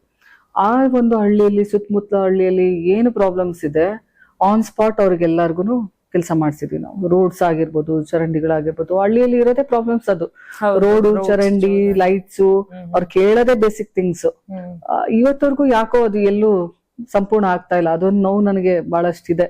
ಗ್ರಾಮೀಣ ಪ್ರದೇಶದಲ್ಲಿ ಗ್ರಾಮೀಣ ಪ್ರದೇಶ ಜನರು ಕೇಳೋಂಥದ್ದು ಸರಿಯಾದ ಕುಡಿಯೋದ್ ನೀರಿನ ವ್ಯವಸ್ಥೆ, ದ್ವೀಪಗಳ ವ್ಯವಸ್ಥೆ, ಚರಂಡಿ ವ್ಯವಸ್ಥೆ ಹಾಗೂ ರಸ್ತೆಗಳ ಒಂದು ವ್ಯವಸ್ಥೆ. ಇಷ್ಟು ಬಿಟ್ರೆ ಅವ್ರು ಏನು ಕೇಳಲ್ಲ. ಅದು ಯಾಕಿನ್ನ ಡೆವಲಪ್ಮೆಂಟ್ ಆಗ್ತಾ ಇಲ್ಲ ಗೊತ್ತಾಗ್ತಾ ಇಲ್ಲ ನಂಗೆ. ಆ ಸಿಸ್ಟಮ್ ಬರ್ಬೇಕು. ಪ್ರತಿ ಒಂದು ಹಳ್ಳಿನೂ ಕೂಡ ಇವತ್ತು ನಾವೇನು ನಮ್ಮ ನವ ಭಾರತದ ನಿರ್ಮಾಣ ಅಂತ ಏನ್ ಕನ್ಸ್ ಕಾಣ್ತೀವಿ, ಹಳ್ಳಿಗಳು ಡೆವಲಪ್ ಆದಾಗ ನಾವು ನವ ಭಾರತದ ನಿರ್ಮಾಣ ಮಾಡೋದಕ್ಕೆ ಸಾಧ್ಯ. ಗ್ರಾಮೀಣ ಪ್ರದೇಶ ಇವತ್ತು ಒಂದು ಸಿಟಿ ಲೆಕ್ಕದಲ್ಲಿ ಬೆಳೆದಾಗ, ಸರಿಯಾದ ಒಂದು ಮೂಲಭೂತ ಸೌಕರ್ಯಗಳಲ್ಲಿ ಕಂಡಾಗ ನಾವು ಆ ಒಂದು ಎಕ್ಸ್ಪೆಕ್ಟೇಷನ್ಸ್, ನಾವೇನ್ ನವ ಭಾರತದ ನಿರ್ಮಾಣ ಅಂತೀವಿ ಅದನ್ನ ನೋಡೋದಕ್ಕೆ ಸಾಧ್ಯ. ಗಾಂಧೀಜಿಯವರ ಕನಸೇನಾಗಿತ್ತು, ನಮ್ಮ ಗ್ರಾಮೀಣ ಪ್ರದೇಶಗಳು ಒಂದು ಡೆವಲಪ್ ಆಗ್ಬೇಕು ಅಂತೇಳಿ, ಅದನ್ನು ನಾವು ಗಾಂಧಿಯ ಒಂದು ಕನಸನ್ನು ಕೂಡ ನಾವು ನನಸು ಮಾಡೋದಕ್ಕೆ ಸಾಧ್ಯ. ಅಂತ ಸಂದರ್ಭದಲ್ಲಿ ನಾವು ಸಾಕಷ್ಟು, ನಾನೊಬ್ಬ ಮಹಿಳಾ ಜಿಲ್ಲಾ ಪಂಚಾಯತಿ ಅಧ್ಯಕ್ಷರಾಗಿದ್ರಿಂದ ಬಹಳಷ್ಟು ಜನ ಹೆಣ್ಮಕ್ಳು ಅವ್ರಿಗಿರುವಂತ ಸಮಸ್ಯೆಗಳ ಬಗ್ಗೆ, ಒಂದು ಕೌಟುಂಬಿಕ ಆಗಿರ್ಬೋದು, ಆರ್ಥಿಕ ಸಮಸ್ಯೆ ಆಗಿರ್ಬೋದು, ಜೊತೆಗೆ ಇನ್ಯಾವುದೋ ಅವರು ಇರುವಂತ ಫೀಲ್ಡ್ ಅಲ್ಲಿ ಬೇರೆ ಒಂದು ವರ್ಗಗಳ ಒಂದು ಅವರಿಂದ ಅನುಭವಿಸ್ತಾ ಇರೋವಂಥದ್ದು ನೋವುಗಳಾಗಿರ್ಬೋದು ಎಲ್ಲವನ್ನ ನನ್ನ ಹತ್ರ ಹಂಚ್ಕೋತಾ ಇದ್ರು. ಅವ್ರಿಗೊಂದು ಏನೋ ಒಂದು ನಂಬಿಕೆ ವಿಶ್ವಾಸ, ನಮ್ಮ ಲೀಡರ್ ಇದಾರೆ, ನಮ್ಮ ನಾಯಕಿ ಇದಾರೆ, ನಮ್ಮ ಪರವಾಗಿ ಒಂದು ಧ್ವನಿ ಇದೆ, ನಾವು ಈಸಿಯಾಗಿ ಹೋಗಿ ಅವ್ರ ಹತ್ರ ಹೇಳ್ಬೋದು ಅಂತೇಳಿ ಅವಾಗ ನಾನು ತೀರ್ಮಾನ ಮಾಡಿದೆ, ನಾನು ವಾಯ್ಸ್ ಆಫ್ ದಿ ಪೀಪಲ್ ಆಗಿರ್ಬೇಕು, voice of the women, voice of the youths ನಾನು ಇರ್ಬೇಕು. ರಾಜಕಾರಣದಲ್ಲಿ ನಾನು ಗೆಲ್ತೀನೋ, ಎಷ್ಟು ಸೋಲ್ತೀನೋ, ಏನ್ ಹಾಕ್ತೀನೋ, ಏನ್ ಬಿಡ್ತೀನೋ ಗೊತ್ತಿಲ್ಲ, ಬಟ್ ಜನರ ಸೇವೆಗೆ ನಾನು ನಿರಂತರವಾಗಿ ನಾನು ಕೊನೆ ಉಸಿರವರೆಗೂ ಇರ್ಬೇಕು ಅನ್ನೋದು ಅಂದು ತೀರ್ಮಾನ ಮಾಡಿದಳು. ನಾನು ಇವತ್ತಿನವರೆಗೂ ಏನೇ ಅಡೆತಡೆಗಳು ಬಂದ್ರು ಕೂಡ ಹಿಂತಿರುಗಿ ನೋಡಿಲ್ಲ. ನಂದು ಒಂದು ಕನ್ಸಂತ ಏನಂದ್ರೆ ಮಹಿಳೆಯರ ಧ್ವನಿ, ಯುವಕರ ಧ್ವನಿ ಆಗ್ಬೇಕು, ಮಹಿಳೆಯರಿಗೆ ಆರ್ಥಿಕವಾಗಿ ಸಬಲೀಕರಣಗೊಳ್ಬೇಕು, ಮಹಿಳೆಯರು ಸಶಕ್ತ ಜೀವನವನ್ನ ನಡೆಸ್ಬೇಕು, ಎಲ್ಲರೂ ಒಂದು ಸ್ವತಂತ್ರ ಜೀವನವನ್ನ ನಡೆಸ್ಬೇಕು. ಜೊತೆಗೆ ಎಲ್ಲಾ ಯೂತ್ಸ್ಗೂ ಕೂಡ ಒಂದು ಎಂಪ್ಲಾಯ್ಮೆಂಟ್ ಅಂತ ಏನ್ ಹೇಳ್ತೀವಿ ನಾವು, ಎಲ್ಲರೂ ಕೂಡ ಕೆಲಸ, ಒಂದು ಕೈಯಲ್ಲಿ ಕೆಲಸ ಇರ್ಬೇಕು, ಯಾರು ಕೂಡ ನಿರುದ್ಯೋಗಿ ಅನ್ಸ್ಕೋಬಾರ್ದು. ಅವ್ರವರೇ ಜಿಲ್ಲೆಯಲ್ಲಿ ಒಂದು ದೊಡ್ಡದಾದಂತ ಒಂದು ಕಾರ್ಖಾನೆಗಳು ಬೇರೆ ಬೇರೆ ಕಡೆ ನಾವು ನೋಡ್ತಾ ಇದೀವಿ. ನಾವು ಇಲ್ಲಿಂದ ನಾವು ತಮಿಳ್ನಾಡು ಪಾಸ್ ಆಗ್ಬೇಕಾದ್ರೆ ಆಂಧ್ರ ಪಾಸ್ ಆಗ್ತೀವಿ, ಅಲ್ಲಿ ದೊಡ್ಡದಾದಂತ ಒಂದು ಕಿಯಾ ಒಂದು ಕಾರ್ಖಾನೆಯನ್ನ ನೋಡ್ತೀವಿ. ಅಲ್ಲಿಗೂ ನಮಗೂ ಒಂದು 50 ಕಿಲೋಮೀಟರ್ ಅಷ್ಟೇ ಬಾರ್ಡ್ರಿಗೆ. ನಮ್ಮ ಕರ್ನಾಟಕಕ್ಕೆ ತರಕ್ಕಾಗಿಲ್ಲ, ಅವನ್ನೆಲ್ಲ ತರ್ಬೇಕು. ಆ ತರದ್ದೆಲ್ಲ ನಮ್ಮ ಕಂಪ್ನೀಸ್ ತಂದಾಗ ಕೆಲ್ಸಗಳನ್ನ ನಾವು ಕೊಡೋದಕ್ ಸಾಧ್ಯ. ಈಗ ಒಂದ್ ಕಡೆಯಿಂದ ಅಂತಲ್ಲ, ಎಲ್ಲಾ ವರ್ಗದವ್ರಿಗೂ ಕೆಲಸ ಕ್ರಿಯೇಟ್ ಆಗುತ್ತೆ ಹಂಗ್ ಅನ್ಎಂಪ್ಲಾಯ್ಮೆಂಟ್ ಅನ್ನೋದೇ ಇರಲ್ಲ. ಆ ಒಂದ್ ನಿಟ್ಟಿನಲ್ಲಿ ಸಾಕಷ್ಟು ಇಂತ ಡೆವಲಪ್ಮೆಂಟ್ ಗಳು ಆಗ್ಬೇಕು ಅನ್ನೋದೊಂದು ನನ್ ಕನ್ಸು. ಈಗ್ಲೂ ಕೂಡ ಅದ್ರ ಮೇಲೆ ವರ್ಕ್ ಮಾಡ್ತಾ ಇದ್ದೀರಾ? ಮಾಡ್ತಾ ಇದೀನಿ. ನಂದೇ ಆದಂತ ಒಂದು ಫೌಂಡೇಶನ್ ಇದೆ, ಸಾಕಷ್ಟು. ಹೌದು, VBK ಫೌಂಡೇಶನ್ ಅಂತ. ಅದರಿಂದ ಸಾಕಷ್ಟು ಈ ತರದ್ದು ಮಹಿಳೆಯರಿಗೆ ಹಾಗೂ ಯುವಕರ ಪರವಾಗಿ ಕೆಲಸಗಳನ್ನ ಮಾಡ್ತಾ ಇದೀವಿ. ಹೆಲ್ತ್ ಕ್ಯಾಂಪ್ಸ್ ಅನ್ನ ಮಾಡ್ತಾ ಇದೀವಿ. ನಾವು ಒಂದು 200 ಸ್ಟೂಡೆಂಟ್ಸ್ ಗೆ ಫ್ರೀ ಆಗಿ KS, FD, SD ಎಕ್ಸಾಮ್ಸ್ ಗೆ ಕೋಚಿಂಗ್ ಅನ್ನ ಕೊಟ್ವಿ. ನಮ್ದು ಬೇಸಿಕ್ ನಂದು ಫೌಂಡೇಶನ್ ನಂದು ವಿಚಾರ ಏನು, ನಾನು ಈಗಾಗ್ಲೇ ಹೇಳಿದೆ, ಇನ್ಯಾರ್ದೋ ಶಕ್ತಿ ಮೇಲೆ, ಇನ್ಯಾರ್ದೋ ಹೆಸರು ಮೇಲೆ, ಇನ್ಯಾರ್ದೋ ಬಲದ ಮೇಲೆ ನನಗೆ ಬೆಳೆಯೋದಕ್ಕೆ ಇಷ್ಟ ಇಲ್ಲ. ನಂದೇ ಆದಂತ ಓನ್ ಐಡೆಂಟಿಟಿ ಇರ್ಬೇಕು, ನಂದೇ ಆದಂತ ಒಂದು ಶಕ್ತಿ ಇರ್ಬೇಕು, ನಂದೇ ಆದಂತ ಥಾಟ್ಸ್ ಡಿಫ್ರೆಂಟ್ ಆಗಿದೆ. ಆ ಆಲೋಚನೆ ಮೇಲೆ ನಾನು ಬರ್ಬೇಕು ಅಂತೇಳಿ, ನಾನು ರಾಜಕೀಯ ಮಾಡ್ಬೇಕು ಅಂತ ಮೇಲ್ ಬರ್ಬೇಕು ಅನ್ನೋಳಲ್ಲ. ಇವತ್ತು ಯಾವ್ದೋ ಒಂದು ನಾನು ರಾಜಕಾರಣಿ ಆಗ್ಬೇಕು ಅನ್ನೋಳಲ್ಲ. ಒಂದು ಜನರ ಸೇವೆ ಮಾಡೋದಕ್ಕೋಸ್ಕರ ಒಂದು ಅವಕಾಶ ಬೇಕು ಅಂತೇಳಿ ಕೆಲಸ ಮಾಡ್ತಿರೋಂಥವ್ಳು. ಆ ಒಂದು ನಿಟ್ಟಿನಲ್ಲಿ ಜನರು ಕೂಡ ಅಷ್ಟೇ ಒಂದು ಪ್ರೀತಿ ವಿಶ್ವಾಸವನ್ನ, ಕೇವಲ ಬಾಗಲಕೋಟೆ ಜಿಲ್ಲೆ ಅಷ್ಟೇ ಅಲ್ಲ, ಎಲ್ಲ ಇಡೀ ರಾಜ್ಯಾದ್ಯಂತ. ನಾನು ಬಹಳಷ್ಟು ಇವತ್ತು ನಾನು ಅಖಿಲ ಭಾರತ ವೀರಶೈವ ಲಿಂಗಾಯತ ಮಹಾಸಭಾದ ರಾಷ್ಟ್ರೀಯ ಅಧ್ಯಕ್ಷರು ಕೂಡ ಆಗಿದ್ದೀನಿ. ಸಾಕಷ್ಟು ಕಡೆ ನಾನು ಪ್ರವಾಸವನ್ನ ಮಾಡಿದಾಗ ಬಹಳಷ್ಟು ಜನ ಆ ಪ್ರೀತಿ ಅಭಿಮಾನವನ್ನ ಇಟ್ಟಿದ್ದಾರೆ. ಕೇವಲ ಒಂದು ಜಿಲ್ಲೆಗಷ್ಟೇ ಅಲ್ಲ, ಎಲ್ಲಾ ಕಡೆನೂ ಇಡೀ ರಾಜ್ಯಾದ್ಯಂತ ಆ ಪ್ರೀತಿ ಅಭಿಮಾನ, ಆ ವಿಶ್ವಾಸ ನನ್ ಮೇಲೆ ಇಟ್ಟಿರೋದಕ್ಕೆ ನಾನೇನೋ ಆಗ್ಬೇಕು ಅನ್ನುವಂತ ಕನ್ಸು ಜನ ಕಂಡಿದ್ದಾರೆ. ನಾನ್ ಕಾಣೋದಕ್ಕಿಂತ ಜನರು ಕನ್ಸೋದು. ಆ ಒಂದು ನಿಟ್ಟಿನಲ್ಲಿ ಅದು ಯಾವಾಗ ನಾನು ಗುರಿ ಮುಟ್ತೀನಿ ನನ್ಗೆ ಅಲ್ಲಿ. ಹೌದು, ಯಾಕಂದ್ರೆ ಚೇಂಜಸ್ ಅನ್ನ ತರ್ಬೇಕು ಅಂತ ಬಯಸ್ತೋಳು ನಾನು. ನನಗೆ ಜಿಲ್ಲಾ ಪಂಚಾಯತಿ ಅಧ್ಯಕ್ಷರಾಗಿ ಬಹಳ ಕಡಿಮೆ ಅವಧಿ ಸಿಕ್ತು. 5 ವರ್ಷ ಇದ್ದಿದ್ದಂತ ಪೀರಿಯಡ್ 2 ವರ್ಷ 8 ತಿಂಗಳು ಅಷ್ಟೇ ನಂಗೆ ಅವಕಾಶ ಸಿಕ್ಕಿದ್ದು. ಆ ಅವಕಾಶದಲ್ಲಿ ನನ್ನ ಜಿಲ್ಲೆಯಲ್ಲಿ ಸಾಕಷ್ಟು ಬದಲಾವಣೆಗಳನ್ನ, ಹಾಸ್ಪಿಟಲ್ಸ್ ಅಲ್ಲಿ, ಆಮೇಲೆ ಹಾಸ್ಟೆಲ್ ವಿಸಿಟ್ ಮಾಡಿದಾಗ ನಾನು ಅಲ್ಲಿ ಊಟ ಮಾಡ್ತಿದ್ದೆ. ನಾನು ಯಾವ್ದು ರೀತಿಯವರು ಇದನ್ನ ಸೆರಲ್ಸ್ ಆಯ್ತು, ಪಲ್ಸಸ್ ಆಯ್ತು, ಇವನ್ನೆಲ್ಲ ತರಕಾರಿಗಳಾಯ್ತು, ಅವ್ರು ಸಿಗುವಂತದ್ದು ಎಷ್ಟು, ಅವ್ರು ಬಳಸುವಂತದ್ದು ಎಷ್ಟು, ಅದ್ರಲ್ಲಿ ಎಷ್ಟು ಕರಪ್ಷನ್ಸ್ ನಡೀತಾ ಇದೆ, ಇವೆಲ್ಲವನ್ನ ನಾನು ಖುದ್ದಾಗಿ ಚೆಕ್ ಮಾಡಿ ನಾನು ಅಲ್ಲಿ ಊಟ ಮಾಡಿದಾಗ ಆ ವ್ಯವಸ್ಥೆನ ನಾನು ಅಲ್ಲೇನೆ ಡಿಸ್ಮಿಸ್ ಮಾಡಿದೀನಿ. ಎಷ್ಟೋ ಜನನ ಸಸ್ಪೆಂಡ್ ಮಾಡಿದೀನಿ, ಅವ್ರ ಸರಿಯಾದ ವ್ಯವಸ್ಥೆ ಕಲ್ಪಿಸ್ತಾ ಇಲ್ಲ ಅಂತೇಳಿ. ಈ ತರ ನಾನು ಸ್ಕೂಲ್ಸ್ ಅಲ್ಲಿ ನಾವು ಡಿಜಿಟಲ್ ಇವಾಗ ಬಂದಿದೆ, ಬಟ್ ನಾವು ಅವಾಗಿನ ಕಾಲದಲ್ಲಿ ಡಿಜಿಟಲ್ ಬೋರ್ಡ್ ಅನ್ನ ತಂದಿದ್ವಿ. ನಾವು ಪ್ರತಿ ಒಂದು ಗವರ್ಮೆಂಟ್ ಸ್ಕೂಲ್ ಅಲ್ಲಿ ಡಿಜಿಟಲ್ ಬೋರ್ಡ್ ಅನ್ನ ನಾವು ತಂದಿದ್ವಿ, ಡಿಜಿಟಲ್ ಕ್ಲಾಸಸ್ ಅನ್ನ. ನಮ್ದು 31ನೇ ಸ್ಥಾನದಲ್ಲಿ ಇದ್ದಿದ್ದಂತ ಬಾಗಲಕೋಟೆ ಜಿಲ್ಲೆಯ ಒಂದು ಶಿಕ್ಷಣ ವ್ಯವಸ್ಥೆ 10th ರಿಸಲ್ಟ್ ನ ನಾವು 7ನೇ ಸ್ಥಾನಕ್ಕೆ ತಂದಿದ್ವಿ. ನಾನು ಜಿಲ್ಲಾ ಪಂಚಾಯತಿ ಅಧ್ಯಕ್ಷರ ಅವಧಿಯಲ್ಲಿ 100% ODF ಮಾಡಿದ್ವಿ, ಬಯಲು ಬಹಿರ್ದೆಸೆ ಮುಕ್ತ ಜಿಲ್ಲೆಯನ್ನಾಗಿ ಮಾಡೋದಕ್ಕೆ. ಅದ್ರ ಜೊತೆಗೆ ಏಕೈಕ ನಾನು ಸ್ವಚ್ಛ ಭಾರತ್ ಮಿಷನ್ ಅಲ್ಲಿ ಏಕೈಕ ಅಧ್ಯಕ್ಷರು ಭಾರತದಿಂದ ಸೆಲೆಕ್ಟ್ ಆಗಿದ್ದೆ. ಅವತ್ತು ಪ್ರಧಾನ ಮಂತ್ರಿಗಳು ಮೋದಿ ಅವರು ಇದ್ರು, ಗುರ್ತಿಸಿ ನಮ್ಮನ್ನ ಹೈದರಾಬಾದಿಗೆ ವಿಶೇಷ ಇದನ್ನ ಅಂತ ಕಳ್ಸಿದ್ರು. ಆ ಒಂದ್ ನಿಟ್ಟಿನಲ್ಲಿ ಸಾಕಷ್ಟು ಅಂತ ಅವಧಿಯಲ್ಲಿ ನಾನು ಕೆಲಸ ಮಾಡಿದೀನಿ. ಜನರಿಗೆ ಆ ಕೆಲಸ ಬೇಕಾಗಿದೆ, ಆ ಕಂಟಿನ್ಯೂಟಿ ಇಲ್ಲ. ಈಗ ನಾವು ಜನಸೇವಕರಾಗಿ ಕೆಲಸ ಮಾಡ್ಬೋದು, ಅಧಿಕಾರದಲ್ಲಿ ಇದ್ದು ಕೆಲಸ ಮಾಡುವಂತದ್ದು ಬಹಳಷ್ಟಿದೆ. ಆ ಒಂದ್ ನಿಟ್ಟಿನಲ್ಲಿ ಪವರ್ ಇಸ್ ಮೋಸ್ಟ್ ಇಂಪಾರ್ಟೆಂಟ್ ಅಂತ ಹೇಳ್ತೀನಿ. ನಾವ್ ಒಂದ್ಸರಿ ಪವರ್ ಅಲ್ಲಿ ಇದ್ದಾಗ ಒಂದ್ಸರಿ ಹೇಳಿದ್ರೆ ಕೆಲಸ ಆಗುತ್ತೆ, ನಾವ್ ಇಲ್ದಾಗ 10 ಸರಿ ಹೇಳ್ಬೇಕು. ಆ ನಿಟ್ಟಿನಲ್ಲಿ ಆ ಒಂದು ಉದ್ದೇಶದಿಂದ ಜನಸೇವಕಳಾಗಿ ಕೆಲಸ ಮಾಡ್ತಾ ಇದ್ದೀನಿ. ಜನರ ಒಂದು ಆಸೆ ಆಗಿದೆ, ನಾನು ಜನಪ್ರತಿನಿಧಿ ಆಗ್ಬೇಕು, ಅದರಿಂದ ಇನ್ನು ಹೆಚ್ಚು ಹೆಚ್ಚು ಡೆವಲಪ್ಮೆಂಟ್ ಅನ್ನ ನಿರೀಕ್ಷೆ ಮಾಡ್ತಾ ಇದ್ದಾರೆ. ನಾನು ಕೂಡ ಇವತ್ತು ಕರಪ್ಷನ್ ಲೆಸ್ ಒಂದು ಜಿಲ್ಲೆ ಆಗ್ಬೇಕು, ಇವತ್ತು ನಿರುದ್ಯೋಗಿಗಳ ಮುಕ್ತ ಜಿಲ್ಲೆ ಆಗ್ಬೇಕು, ಮಹಿಳೆಯರಿಗೆ ಒಂದು ಸ್ವಾವಲಂಬಿ ಜೀವನವನ್ನ ಕಲ್ಪಿಸುವಂತ ಜಿಲ್ಲೆ ಆಗ್ಬೇಕು. ಇವೆಲ್ಲವನ್ನ ಕೃಷಿಕರಿಗೆ ಏನು ಮಾರುಕಟ್ಟೆನ ನಾವು ಕಲ್ಪಿಸ್ಕೊಡ್ತೀವಿ, ಈ ಕೃಷಿಕರಿಗೆ ನಾವು ಹೊರಗಡೆ ಅವರು ಬೆಳೆದಂತ ಬೆಳೆನ ಒಂದು 60 ರೂಪೀಸ್ 50 ರೂಪೀಸ್ಗೆ ಸೇಲ್ ಮಾಡ್ತಾರೆ, ಬ್ರ್ಯಾಂಡಿಂಗ್ ಮಾಡಿ ಅದನ್ನೇ 150 ರೂಪೀಸ್ಗೆ ಸೇಲ್ ಮಾಡ್ತಾರೆ. ಆ ಬ್ರ್ಯಾಂಡ್ ನಮ್ಮ ಬಾಗಲಕೋಟೆ ಜಿಲ್ಲೆಯಲ್ಲೇ ಪ್ರಾಸೆಸಿಂಗ್ ಯೂನಿಟ್ ಇಂದ ಹಿಡಿದು ಬ್ರ್ಯಾಂಡಿಂಗ್ ವರೆಗೂ ನಮ್ಮ ಬಾಗಲಕೋಟೆ ಜಿಲ್ಲೆಯಲ್ಲೇ ಆಗ್ಬೇಕು ಅನ್ನೋಂಥದ್ದು ಕನಸಿದೆ. ಈಗಾಗಲೇ ಅದನ್ನ ಒಬ್ರು ನಮ್ಮ FBOದವ್ರು ಇದ್ದಾರೆ, ಅವ್ರ ಮೂಲಕ ಮಾಡಿಸ್ತಾ ಇದೀವಿ ನಮ್ಮ ಒಂದು ಇದರಿಂದ ಸಪೋರ್ಟ್ ಇಂದ. ಆ ನಿಟ್ಟಿನಲ್ಲಿ ಈ ತರ ಎಲ್ಲ ಸಾಕಷ್ಟು ಕನಸುಗಳನ್ನ ಕಂಡಿದೀನಿ. ನೋಡೋಣ, ಭಗವಂತನ ಒಂದು ಆಶೀರ್ವಾದ, ಜನರ ಒಂದು ಇಚ್ಛಾಶಕ್ತಿ ಇದ್ರೆ ಖಂಡಿತವಾಗ್ಲೂ. ಈ ಜರ್ನಿ ಎಲ್ಲ ಆದ್ಮೇಲೆ 2019 ಅಲ್ಲಿ ನೀವು MP ಗೆ ಕಂಟೆಸ್ಟ್ ಮಾಡ್ತೀರಾ. ಅಲ್ಲೂ ಒಳ್ಳೆ ಮತಗಳನ್ನ ಪಡ್ಕೊಳ್ತೀರಾ, ಕೆಲವು ಮತಗಳ ಅಂತರದಿಂದ ಸೋಲನ್ನ ಅನುಭವಿಸ್ತೀರಾ. ಆಗ ಎಲ್ಲಿ ತಪ್ಪಾಯ್ತು ಅಂತ ಅನ್ಸ್ತು? ಅಂಡ್ ಮೋರ್ ಓವರ್ ಅವತ್ ಗೆದ್ದಿದ್ರೆ ವೀಣಾ ಕಾಶ್ಯಪ್ನವ್ರು ಇವತ್ತು ಏನ್ ಆಗ್ತಾ ಇದ್ರು? ಖಂಡಿತವಾಗ್ಲು ನಾನು 2019 ಅಲ್ಲಿ 2018 ಅಲ್ಲಿ ನಾನು ಜಿಲ್ಲಾ ಪಂಚಾಯತಿ ಅಧ್ಯಕ್ಷರಿಗೆ ನಾನು ರಾಜೀನಾಮೆ ಕೊಡುವಂತ ಸಂದರ್ಭ ಬಂತು. ಅದಾದ್ಮೇಲೆ ಜನರುಗಳ ಒಂದು ಒತ್ತಾಯ ಆಗಿತ್ತು, ನಾನು MP ಕಾಂಟೆಸ್ಟ್ ಮಾಡ್ಬೇಕು ಅಂತ ಹೇಳಿ. ನನಗೆ ಅಲ್ಲಿವರೆಗೂ ನಾನು ಹೇಳ್ದೆ ರಾಜಕಾರಣ ಅಂದ್ರೆ ಏನು ಅಂತ ಗೊತ್ತಿಲ್ಲ, ಜನಸೇವೆ ಒಂದೇ ಮಾಡಿ ನನಗೆ ಗೊತ್ತಿದ್ದು, ಅದು ಜಿಲ್ಲಾ ಪಂಚಾಯತಿ ಅಧ್ಯಕ್ಷ ಆದ್ಮೇಲೆ. ಜನರಿಗೆ ಇನ್ನ ಸೇವೆ ಹೆಚ್ಚಿನ ರೀತಿಯಲ್ಲಿ ಸಿಗ್ಬೇಕು, ಇಡೀ ಜಿಲ್ಲಾದ್ಯಂತ ಒಂದ್ ಮುಟ್ಬೇಕು ಅನ್ನೋ ಒಂದು ನಿಟ್ಟಿನಲ್ಲಿ ಅಂದಿನ ದಿನದಲ್ಲಿ ಸರ್ಜಿಕಲ್ ಸ್ಟ್ರೈಕ್ ಆಗಿದ್ರಿಂದ ನಮ್ಮ ಕಾಂಗ್ರೆಸ್ ಅಲ್ಲಿ ಯಾರು ಕೂಡ ನಿಂತ್ಕೊಳಲ್ಲ ಅನ್ನುವಂತ ಒಂದು ಪರಿಸ್ಥಿತಿಯಲ್ಲಿ ಇದ್ರು. ಎಲ್ಲಾರನ್ನು ಬೇಡ ಅಂದ್ರೆ ಸೀನಿಯರ್ ಲೀಡರ್ಸ್ ಆಗಿರ್ಬೋದು, ಜೂನಿಯರ್ ಆಗಿರ್ಬೋದು, ಎಲ್ಲರನ್ನ ಕೇಳಿದಾಗ ಇಲ್ಲ ಈ ಸರಿ ನಾವು ನಿಂತ್ಕೊಳಲ್ಲ ಅಂತ ಹೇಳಿದಾಗ, ಅಂದ್ರೆ ನೀವ್ ನಿಂತ್ಕೊಳ್ಳಿ ಅಂತ ಹೇಳಿದಾಗ ಹಿಂದೆ ನಿಂತಂತ ಕ್ಯಾಂಡಿಡೇಟ್ಸಿಗಾಗಿರ್ಬೋದು, ಇನ್ಯಾರೋ ಸೀನಿಯರ್ ಲೀಡರ್ಸ್ಗೆ ನಮ್ಮ ಪಕ್ಷದವರು ನೀವು MP ಚುನಾವಣೆಗೆ ಸ್ಪರ್ಧಿಸ್ರಿ ಅಂತ ಹೇಳಿದಾಗ ಅವರು ನಿರಾಕರಿಸಿದ್ರು, ಇಲ್ಲ ಬೇಡ ಈ ಸರಿ ನಾವು ನಿಂತ್ಕೊಳಲ್ಲ ಅಂತ. ಯಾಕಂದ್ರೆ ಒಂದು ಮೂಮೆಂಟ್ ಬೇರೆ ಇತ್ತು ಅವಾಗ, ಒಂದು ಸರ್ಜಿಕಲ್ ಸ್ಟ್ರೈಕ್ ಆದ ಟೈಮ್ ನಲ್ಲಿ. ಆ ಒಂದು ನಿಟ್ಟಿನಲ್ಲಿ ನನ್ನನ್ನ ಕೇಳಿದಾಗ ನಾನು ಫಸ್ಟ್ ವಿಮೆನ್ ಕಾಂಟೆಸ್ಟೆಂಟ್ ಅಲ್ಲಿ ಬಾಗಲಕೋಟೆಯಲ್ಲಿ, ನನಗೆ ಅದು ಒಂದಿತ್ತು, ಮಹಿಳಾ ಪ್ರತಿನಿಧಿ, ನಾನು ಫಸ್ಟ್ ಪಾರ್ಲಿಮೆಂಟ್ ಒಂದು ಕ್ಯಾಂಡಿಡೇಟ್ ಆಗಿ, ಮಹಿಳಾ ಕ್ಯಾಂಡಿಡೇಟ್ ಆಗಿ ನಾನು ನಿಂತ್ಕೋಬೇಕು ಅನ್ನುವಂಥದ್ದು ಕೇಳಿದಾಗ ನಾನು ಸೋಲೋ ಗೆಲುವ ಇತ್ತು ಸೆಕೆಂಡ್ರಿ, ಕಾಂಪಿಟೇಷನ್ ಅಲ್ಲಿ ಇರ್ಬೇಕು, ಫೀಲ್ಡ್ ಅಲ್ಲಿ ಇರ್ಬೇಕು ಅಂತ ಹೇಳಿ ನಾನು ಅವತ್ತು ಧೈರ್ಯ ಮಾಡಿ ನಿಂತ್ಕೊಂಡ್ವಿ. ಸಾಕಷ್ಟು ಸವಾಲುಗಳನ್ನ ನಾವು ಎದುರಿಸಿದ್ವಿ. ಮಹಿಳೆ ಅಂತಂದ್ರೆ ಚುನಾವಣಾ ಪ್ರಚಾರಕ್ಕೆ ಬರುವಂತವ್ರು ಕಡಿಮೆ, ಲೀಡರ್ಸ್ ಬೇರೆ ಬೇರೆ ಲೀಡರ್ಸ್ ಆಗಿರ್ಬೋದು ಬರಲ್ಲ, ಅಷ್ಟೊಂದು ಆದ್ಯತೆ ಕೊಡಲ್ಲ, ಅಷ್ಟೊಂದು ಕಾನ್ಸಂಟ್ರೇಟ್ ಮಾಡಲ್ಲ. ಆದ್ರೂ ಕೂಡ ಒಂದು ಸ್ವಂತ ಪ್ರಯತ್ನದಿಂದ ಆಗಿರ್ಬೋದು, ಮತ್ತೆ ಅಲ್ಲಿರುವಂತವ್ರು ಇದಾಗಿರ್ಬೋದು, ಪ್ರಯತ್ನ ಮಾಡಿ ನಾನು 5 ಲಕ್ಷಗಳ ಮೇಲೆ ಅಧಿಕ ಮತಗಳನ್ನ ಅವತ್ತಿನ ದಿನದಲ್ಲಿ ತಗೊಂಡ್ವಿ. ಆಕ್ಚುಲಿ ಅಲ್ಲಿವರೆಗೂ ಇವತ್ತು MP ಚುನಾವಣೆಗೆ ಇಷ್ಟೊಂದು ಪ್ರಾಮುಖ್ಯತೆ ಇದೆ, ಪಾರ್ಲಿಮೆಂಟ್ ಚುನಾವಣೆನೂ ಕೂಡ ಒಂದು ಭಾಗ, ಇಷ್ಟು ಒಂದು ಕಾಂಪಿಟೇಟಿವ್ ಆಗಿ ನಡೆಯುತ್ತೆ ಅನ್ನೋಂಥದ್ದು ಯಾರಿಗೂ ಕೂಡ ಕಲ್ಪನೆ ಇರ್ಲಿಲ್ಲ. ನಾನ್ ನಿಂತ ಆದ್ಮೇಲೆ ಅದು ಒಂದು ಕಾಂಪಿಟೇಟಿವ್ ಆಗಿ ಒಂದು ಚುನಾವಣೆ ಒಂದು ಇದು ಆಗಿ ನಡೀತು ಅಂದಿನ ದಿನದಲ್ಲಿ. ಅದಾದ ನಂತರ ನಾನು ಸೋಲನ ಅನುಭವಿಸ್ಬೇಕಾಯ್ತು.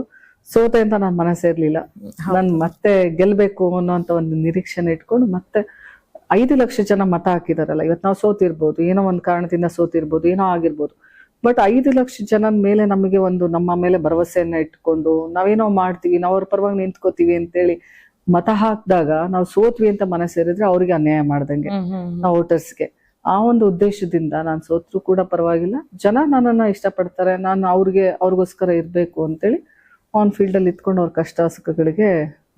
ನೆಕ್ಸ್ಟ್ 2024 ಅಲ್ಲೂ ಕೂಡ MP ಕಂಟೆಸ್ಟ್ ಮಾಡ್ಬೇಕು ಅಂತ ಬಹಳಷ್ಟು ಪ್ರಯತ್ನ ಪಡ್ತೀರಾ, ಆದ್ರೆ ಟಿಕೆಟ್ ಮಿಸ್ ಆಗತ್ತೆ ನಿಮಗೆ. 2019 ಅಲ್ಲಿ ನೀವೇ ಹೇಳ್ದಾಗೆ ಯಾರು ಕೂಡ ನಿಲ್ಲಿಕ್ಕೆ ರೆಡಿ ಇರೋದಿಲ್ಲ, ಸೊ ಹಾಗಾಗಿ ನಿಮ್ಮ ಹತ್ರ ಬರತ್ತೆ, ನಿಮ್ಮ ಹತ್ರ ಬಂದಾಗ ನೀವು ಲೈಕ್ ಇಲ್ಲ ನಾನು ನಿಲ್ಬೇಕಂತ ಹೋಗ್ತೀರಾ. ಬಟ್ 2024 ಅಲ್ಲಿ ನೀವು ಬೇಕು ಅಂತಂದ್ರೆ ಅದು ಮಿಸ್ ಆಗಿ ಸಂಯುಕ್ತ ಪಾಟೀಲ್ ಅವ್ರಿಗೆ ಟಿಕೆಟ್ ಆಗತ್ತೆ. ಸೊ ಅವಾಗ ಬಹಳಷ್ಟು ಚರ್ಚೆ ಕೂಡ ಆಗಿರ್ತೀರಾ, ಅಂದ್ರೆ ಬಹಳಷ್ಟು ಅಸಮಾಧಾನ ಆಗಿರುತ್ತೆ, ಅಂಡ್ ಇಂಡಿಪೆಂಡೆಂಟ್ ಆಗಿ ನಿಲ್ತಾರಂತೆ ವೀಣಾ ಕಾಶ್ಯಪ್ನವರು ಅನ್ನೋ ಒಂದು ಮಾತು ಕೂಡ ಬರತ್ತೆ. ಆ ಟೈಮ್ ಹೇಗಿತ್ತು, ಅಂದ್ರೆ ಟಿಕೆಟ್ ಮಿಸ್ ಆಗೋದಕ್ಕೆ ಏನ್ ಕಾರಣ ಅಂತ ಅನ್ಸ್ತು ನಿಮಗೆ? ನೋಡಿ ಇವತ್ತು ಏನ್ ಕಾರಣ ಅಂತ ನನಗೆ ಇಲ್ಲಿವರೆಗೂ ಗೊತ್ತಾಗಿಲ್ಲ. ನಾನು ಸಾಕಷ್ಟು ಜನ ಲೀಡರ್ಸ್ಗೂ ಕೇಳಿದೆ ಏನ್ ಕಾರಣ ಅಂತ, ಅವತ್ತಿಗೂ ಕೂಡ ಧ್ವನಿ ಎತ್ತಿದ್ದೆ. ಯಾಕಂದ್ರೆ ನಮ್ಮ ಜಿಲ್ಲೆಯಲ್ಲೇ ಸಬಲ ಕ್ಯಾಂಡಿಡೇಟ್ ಇದ್ದಾಗ, ಜಿಲ್ಲೆಯಲ್ಲಿ ನಾನು ಚಿರಪರಿಚಿತಳಿದ್ದಾಗ, ಇವತ್ತು ಜಿಲ್ಲೆಯಲ್ಲಿ ಓಡಾಡಿ ಇಲ್ಲ ಅವ್ರ ಕಷ್ಟ ಸುಖಗಳಿಗಾದಾಗ ಜನ ನನ್ನನ್ನು ಬಯಸಿದಾಗ ಕ್ಯಾಂಡಿಡೇಟ್ ಯಾಕೆ ಚೇಂಜ್ ಆಯ್ತು ಅಂತಾನೆ ಗೊತ್ತಾಗ್ಲಿಲ್ಲ. ಅದು ಬೇರೆ ಜಿಲ್ಲೆಯಿಂದ ಸೇಮ್ ಕಮ್ಯುನಿಟಿಯವರು ಸೇಮ್ ಮಹಿಳಾ ಕ್ಯಾಂಡಿಡೇಟ್ ನ ತರುವಂತದ್ದು ಒಂದು ಅಗತ್ಯ ಇರ್ಲಿಲ್ಲ. ಯಾವೊಂದು ಉದ್ದೇಶಕ್ಕೋಸ್ಕರ ತಗೊಂಡ್ಬಂದ್ರು ಅದು ನನಗೆ ಇವತ್ತಿಗೂ ಕ್ಲಾರಿಟಿ ಇಲ್ಲದ ಪ್ರಶ್ನೆ. ನಾನು ಅಂದಿಗೂ ಕೂಡ ಬಹಳಷ್ಟು ಬೆಂಬಲಿಗರ ಸಭೆಗಳನ್ನ ಮಾಡಿದ್ವಿ, ವಾಯ್ಸ್ ಔಟ್ ಮಾಡ್ದೆ. ನಾನು ಯಾಕೆ ನಂಗೆ ಟಿಕೆಟ್ ಮಿಸ್ ಆಯ್ತು, ನನ್ಗೆ ಉತ್ತರ ಬೇಕಿತ್ತಷ್ಟೆ. ಯಾಕೆ ಮಿಸ್ ಆಯ್ತು ನನಗೆಲ್ಲ ಸರ್ವೇದಲ್ಲೂ ಕೂಡ ರಿಪೋರ್ಟ್ ಅಲ್ಲಿ ನನ್ನ ಹೆಸರೇ ಬಂದು ಎಲ್ಲಾ ಹತ್ರನು ಜನರು ಇವತ್ತು ನಾನು ಪಾರ್ಲಿಮೆಂಟ್ ಮೆಂಬರ್ ಆಗ್ಬೇಕು ಅಂತೇಳಿ ಇವತ್ತು ಎಲ್ಲರೂ ಕೂಡ ಶ್ರಮ ಹಾಕಿದಾಗ ಇವತ್ತು ನಂದು ಒಬ್ಬಳದೇ ಕನಸಾಗಿರ್ಲಿಲ್ಲ, ಇಡೀ ಜಿಲ್ಲೆ ಜನರ ಕನಸಾಗಿತ್ತದು. ಅದಕ್ಕೆ ಸಾಕಷ್ಟು ಜನ ಶ್ರಮನೂ ಹಾಕಿದ್ರು ನಾನು ಪಾರ್ಲಿಮೆಂಟ್ ಮೆಂಬರ್ ಆಗ್ಬೇಕು ಅಂತೇಳಿ. ಆ ಒಂದು ಸಂದರ್ಭದಲ್ಲಿ ಇವತ್ತಿಗೂ ಕೂಡ ಯಕ್ಷ ಪ್ರಶ್ನೆ ಯಾಕೆ ಅದು ಇವತ್ತಿಗೂ ಕೂಡ ಏನಾದ್ರು ನಿಮಗೆ 2024 ಅಲ್ಲಿ ಟಿಕೆಟ್ ಸಿಕ್ಕಿದ್ರೆ ಗೆಲ್ತಿದ್ದೆ ಅಂತ ಒಂದು ಕಾನ್ಫಿಡೆಂಟ್ ಇತ್ತು? ಖಂಡಿತವಾಗ್ಲೂ 100% ಗೆಲ್ತಿದ್ದೆ ನಾನು. ಅದು ನನಗೆ ಸಂಪೂರ್ಣವಾದಂತ ವಿಶ್ವಾಸನೂ ಇತ್ತು. ಇವತ್ತಿಗೂ ಕೂಡ ಜನರು ಅದೇ ಒಂದು ಮನೋಭಾವನದಲ್ಲೇ ಇದ್ದಾರೆ. ಅವ್ರಿಗೆ ಅವರು ಒಂದು ಇಚ್ಛಾಶಕ್ತಿ ಇತ್ತು ಗೆಲ್ಲಿಸ್ಬೇಕು ಈ ಸರಿ ಅಂತೇಳಿ. ಯಾಕಂದ್ರೆ 2019 ಅಲ್ಲಿ ನಿಂತು ನಾನು ಸೋತಾಗ ಜನರು ಏನೋ ಕಳ್ಕೊಂಡ್ವಿ ಅನ್ನೋ ಒಂದು ಇದನ್ನ ಅನುಭವಿಸಿದಾಗ ನೆಕ್ಸ್ಟ್ ಟೈಮ್ ನಾವು ಗೆಲ್ಲಿಸ್ಲೇಬೇಕು ಅನ್ನುವಂಥದ್ದು ಒಂದು ಮನ್ಸ್ ಮಾಡಿದ್ರು.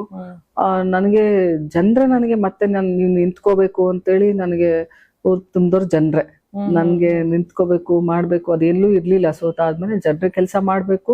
ಆ ಟೈಮಲ್ಲಿ ಫ್ಲಡ್ ಬಂತು, ಕೋವಿಡ್ ಅಂತ ಸಂದರ್ಭ ಬಂತು, ಎಲ್ಲದಕ್ಕೂ ನಾನು ಅವ್ರ ಜೊತೆ ನಿಂತ್ಕೊಂಡೆ.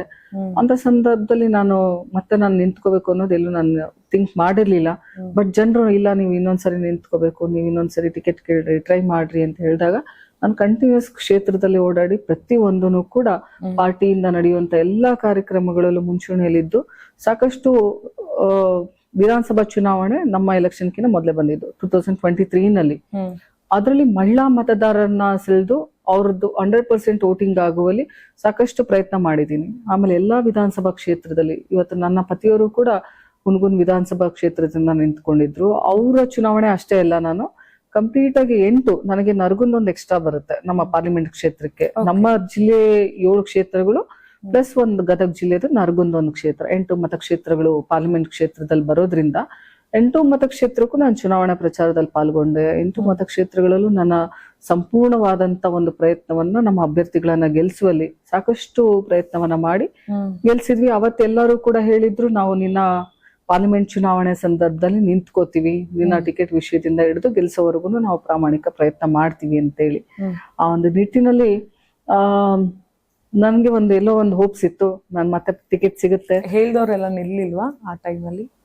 ಅದ್ ನಾನು ಹೇಳಿದೆ, ನನ್ಗೆ ಯಕ್ಷ ಪ್ರಶ್ನೆ ಆಗಿದೆ ಅಲ್ಲಿ. ಯಾಕಂದ್ರೆ ಏನಾಯ್ತು ಒಂದೇ ಹೆಸರು ಹೋಗಿದೆ ನಮ್ಮ ಜಿಲ್ಲೆಯಿಂದ, ನಮ್ಮ ರಾಜ್ಯದಿಂದ ಇವತ್ತು ಕೇಂದ್ರಕ್ಕೆ ಅಂತಂದ್ರೆ ನಮ್ಮ ಜಿಲ್ಲೆಗೆ ಸಂಬಂಧಪಟ್ಟವರಲ್ಲ. ನಮ್ಮ ಜಿಲ್ಲೆಯಲ್ಲಿ ಅವ್ರದ್ದೇನು ಡೆಡಿಕೇಶನ್ ಇಲ್ಲ. ಇವತ್ತು ಅಭ್ಯರ್ಥಿ ಅನ್ನೋದು ಬಿಟ್ರೆ ಅವ್ರ ಕೊಡುಗೆ ಏನಿದೆ ಜಿಲ್ಲೆಗೆ, ಏನ್ ಸೇವೆ ಮಾಡಿದ್ದಾರೆ, ಎಷ್ಟು ಹಳ್ಳಿಗಳಿದೆ. ಕಾಂಗ್ರೆಸ್ ಅವ್ರಿಗೆ ಟಿಕೆಟ್ ಕೊಡ್ತು ಅನ್ಸುತ್ತೆ, ಅಂದ್ರೆ ಶಿವಾನಂದ ಪಾಟೀಲ್ ಅವರು ಪ್ರಭಾವಿ ಆಗಿದ್ದಾರೆ ಅನ್ನೋ ಕಾರಣಕ್ಕೆ ಮಗಳಿಗೆ ಟಿಕೆಟ್ ಸಿಕ್ತು ಅಂತನಾ ಅಥವಾ ಇರ್ಬೋದು. ಇವತ್ತು ಎಲ್ಲಾ ಸಚಿವರ ಮಕ್ಕಳಿಗೆ ಕೊಡ್ಬೇಕು ಟಿಕೆಟ್ ಅನ್ನ ಅಂತ ಅಂದ ಕಾರಣದಿಂದ ಇರ್ಬೋದು.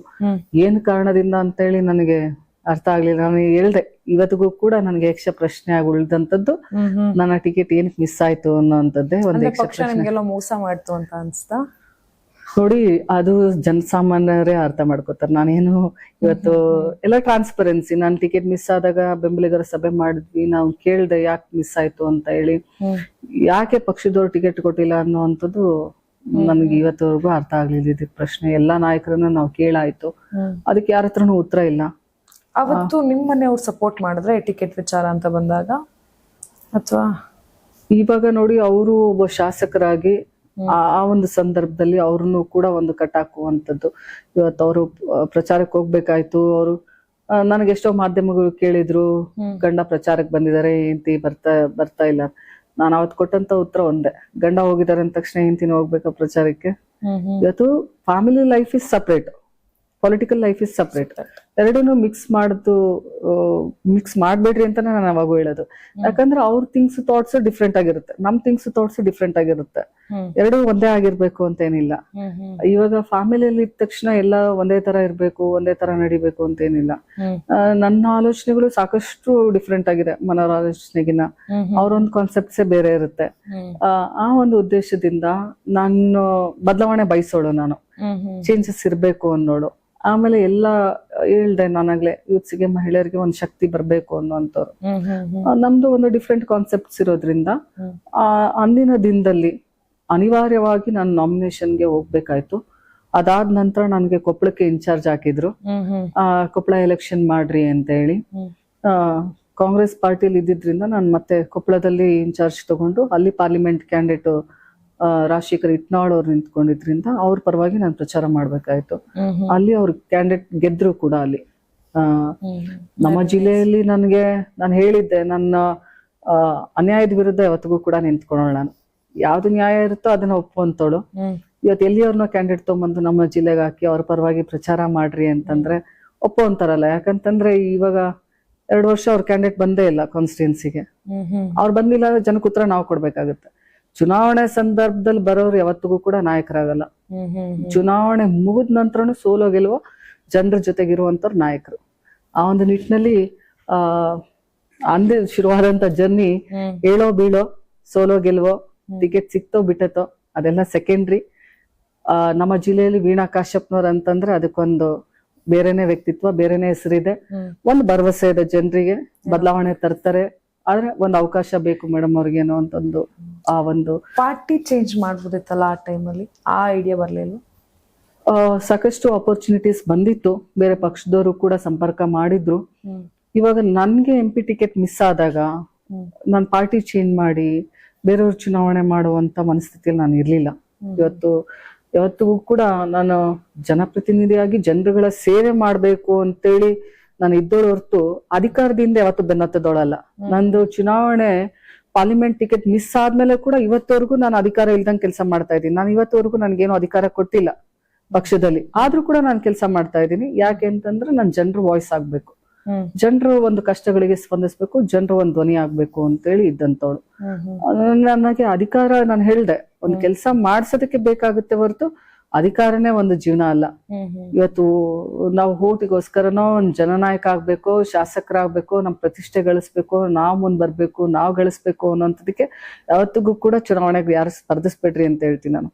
ಜನ ಒಂದು ಸೇವೆ ಮಾಡ್ಬೇಕು, ಜನರ ಪರವಾಗಿ ಧ್ವನಿ ಆಗಿರ್ತೀರ, ಜನರ ಪರವಾಗಿ ನಿಂತ್ಕೋತೀರಾ ಅಂದ್ರೆ ಜನನಾಯಕರಾಗ್ರಿ ಅಂತ ಹೇಳೋದಕ್ಕೆ ಇಷ್ಟಪಡ್ತೀನಿ. ಜನದ ಸಪೋರ್ಟ್ ಇತ್ತು ಬಹಳಷ್ಟು. ಜನರು ಕೂಡ ಹೇಳಿದ್ರು ನೀವು ಎಲೆಕ್ಷನ್ ಕಂಟೆಸ್ಟ್ ಮಾಡ್ಬೇಕು ಅಂತ. ಇಷ್ಟೆಲ್ಲ ಸಪೋರ್ಟ್ ಇದ್ಮೇಲೆ ನೀವು ಇಂಡಿಪೆಂಡೆಂಟ್ ಆಗಿ ನಿಂತಿದ್ರೆ ಮೇ ಬಿ ಅವಾಗ ಆ ಐಡಿಯಾ ಬರ್ಲಿಲ್ವಾ ಇಂಡಿಪೆಂಡೆಂಟ್ ಆಗಿ? ಇಲ್ಲ, ಸಾಕಷ್ಟು ಜನರ ಒಂದು ಅಭಿಪ್ರಾಯ ಇತ್ತು ಇಂಡಿಪೆಂಡೆಂಟ್ ಆಗಿ ನಿಂತ್ಕೋಬೇಕು ಅಂತ ಹೇಳಿ. ಇಂಡಿಪೆಂಡೆಂಟ್ ಆಗಿ ನಿಂತ್ಕೋಬೇಕು ಅಂತಂದ್ರೆ ನಿಮಗೆ ಗೊತ್ತಿದೆ, ಸಂಪನ್ಮೂಲಗಳ ಒಂದು ಕ್ರೋಢೀಕರಣ ಆಗ್ಬೇಕು. ಜೊತೆಗೆ ನಾವು ಇಂಡಿಪೆಂಡೆಂಟ್ ಆಗಿ ನಿಂತಿದೀವಿ ಅನ್ನುವಂಥದ್ದು ಸಂದೇಶ ನಮಗೆ 17.5 ಲಕ್ಷ ಜನ ಬರ್ತಾರೆ ಪಾರ್ಲಿಮೆಂಟ್ ಅಲ್ಲಿ. ಆ ಜನಸಂಖ್ಯೆಗೆ ಮುಟ್ಟಬೇಕದು. ಪ್ರತಿಯೊಂದು ಹಳ್ಳಿಗಳಿಗೂ ನಾವು ಕ್ಯಾಂಪೇನ್ ಮಾಡ್ಬೇಕು. ನನಗೆ ಟಿಕೆಟ್ ಮಿಸ್ ಆಗಿದ್ದು ಲಾಸ್ಟ್ ಮೂಮೆಂಟ್ ಅಲ್ಲಿ. ನನಗೆ ಸಮಯ ಕಾನ್ಫಿಡೆಂಟ್ ಇತ್ತು. ಹೌದು, ಅಲ್ಲಿವರೆಗೂ ಕಾನ್ಫಿಡೆಂಟ್ ಆಗಿತ್ತು. ಯಾಕಂತಂದ್ರೆ ಎಲ್ಲಾ ನಾಯಕರು ಕೂಡ ಚುನಾವಣೆ ತಯಾರಿ ಮಾಡ್ಕೊಳಮ್ಮ ಅಂತ ಹೇಳ್ದವ್ರೆ ಎಲ್ಲಾ ನಾಯಕರು ಮುಂಚೂಣಿಯಲ್ಲಿ ಇದ್ದಂತವ್ರು. ಚುನಾವಣೆ ಕೊಡ್ತೀವಿ, ನಿಲ್ಸ್ತೀವಿ ಅನ್ನೋ ಒಂದು ಭರವಸೆಯನ್ನ ನೀಡಿದಂತವ್ರು. ಎಲ್ಲಿಗೂ ಕೂಡ ಎಲ್ಲೂ ನನಗೆ ಊಹೆ ಇರ್ಲಿಲ್ಲ ನನಗೆ ಟಿಕೆಟ್ ಮಿಸ್ ಆಗುತ್ತೆ ಅಂತೇಳಿ. ಅಂತ ಸಂದರ್ಭದಲ್ಲಿ ನನಗೆ ಬೇರೆ ಪಕ್ಷದಿಂದನೂ ಆಹ್ವಾನ ಬಂದಿತ್ತು, ಚುನಾವಣೆಗೆ, ಪಾರ್ಲಿಮೆಂಟ್ ಚುನಾವಣೆಗೆ ನಿಂತ್ಕೋಬೇಕು ನೀವು ಅಂತೇಳಿ. ನನಗೆ ಅತಿಯಾದಂತ ವಿಶ್ವಾಸ ನಮ್ಮ ಪಕ್ಷದ ಮೇಲಿತ್ತು. ನಾನು ಹೋದ್ ಸರಿ ಸೋತಿದ್ದೀನಿ, ಒಬ್ಬ ಮಹಿಳಾ ಕ್ಯಾಂಡಿಡೇಟ್ ಆಗಿ ಒಬ್ಬ ಮಹಿಳೆಗೆ ಅವಕಾಶವನ್ನ ನೀಡ್ತಾರೆ ಅನ್ನುವಂತ ಒಂದು ಭರವಸೆ, ವಿಶ್ವಾಸ ಇತ್ತು ನನಗೆ. ಆ ಒಂದು ಉದ್ದೇಶದಿಂದ ನಾನು ಅವತ್ತು ಪಾರ್ಟಿ ಚೇಂಜ್ ಮಾಡ್ಲಿಲ್ಲ. ನಾನು ಏನು ಎರಡು ಪಕ್ಷದ್ದು ಟಿಕೆಟ್ ಇನ್ನೂ ಅನೌನ್ಸ್ ಆಗಿರ್ಲಿಲ್ಲ, ಅವಾಗೆ ನನ್ಗೆ ಅವಕಾಶ ಬಂದಿತ್ತು. ನಾನು ಪಕ್ಷ ಬದ್ಧತೆಯ ಒಂದು ಇಟ್ಕೊಂಡು, ನಾನು ಪಕ್ಷದವರು ನನ್ಗೆ ಆದ್ಯತೆಯನ್ನ ನೀಡ್ತಾರೆ, ಅವಕಾಶವನ್ನ ನೀಡ್ತಾರೆ ಅನ್ನೋ ಒಂದು ಆಲೋಚನೆಯಲ್ಲಿ ನಾನು ಅವತ್ತು ಬಂದಂತ ಆಪರ್ಚುನಿಟಿನ ನಾನು ತಿರಸ್ಕರಿಸಿದೆ. ನನ್ನ ಪಕ್ಷದ ಮೇಲೆ ವಿಶ್ವಾಸದಿಂದ. ಈಗಲೂ ವಿಶ್ವಾಸ ಇದೆಯಾ ಪಕ್ಷದ ಮೇಲೆ?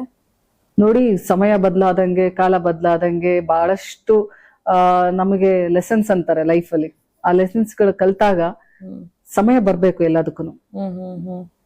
ಒಂದ್ ಸರಿ ಮಾಡಿದ ತಪ್ಪೆ ಮನುಷ್ಯ ಆಗ್ಲೆಲ್ಲ ಮಾಡಲ್ಲ.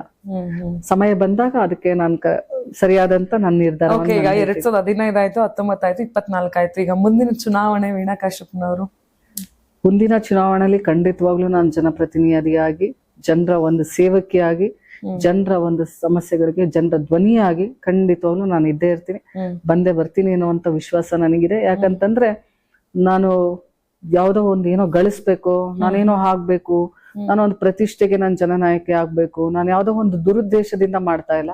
ಯಾವತ್ತಿಗೂ ಕೂಡ ಏನ್ ಹೇಳ್ತಾರೆ ಭಗವದ್ಗೀತೆಯಲ್ಲಿ, ಧರ್ಮ ಹಾಗೂ ಸತ್ಯದ ಜೊತೆಗೆ ಯಾರು ಇರ್ತಾರೋ ಅವ್ರ ಜೊತೆಗೆ ಭಗವಂತ ಇರ್ತಾನೆ ಅಂತ ಹೇಳಿ, ಆ ಧರ್ಮ ಹಾಗೂ ಸತ್ಯದಿಂದ ನಡ್ಕೊಂಡ್ ಬಂದಿದೀವಿ. ಇವತ್ತಿಗೂ ಕೂಡ ಅದೇ ಹಾದಿಯಲ್ಲಿ ನಡೀತಾ ಇದ್ದೀನಿ. ಯಾವಾಗ ಒಂದು ಅಧರ್ಮ ಜಾಸ್ತಿ ಆದಾಗ ಕೃಷ್ಣ ಉದ್ಭವಿಸ್ತಾನೆ ಅಂತೇಳಿ ಇನ್ನು ನಾವು ಓದಿದ್ವಿ, ಆ ಅವಕಾಶ ಬರ್ಬೋದು. ಯಾಕಂತಂದ್ರೆ ನಾನು ಹೇಳ್ದೆ ಈಗಾಗ್ಲೇ, ಯಾವುದೋ ಒಂದು ಪಕ್ಷದ ಮೇಲೋ ಇನ್ಯಾವುದೋ ಒಂದು ಇದ್ರ ಮೇಲೋ ಗುರುತಿಸ್ಕೊಂಡೋಳಲ್ಲ ನಾನು.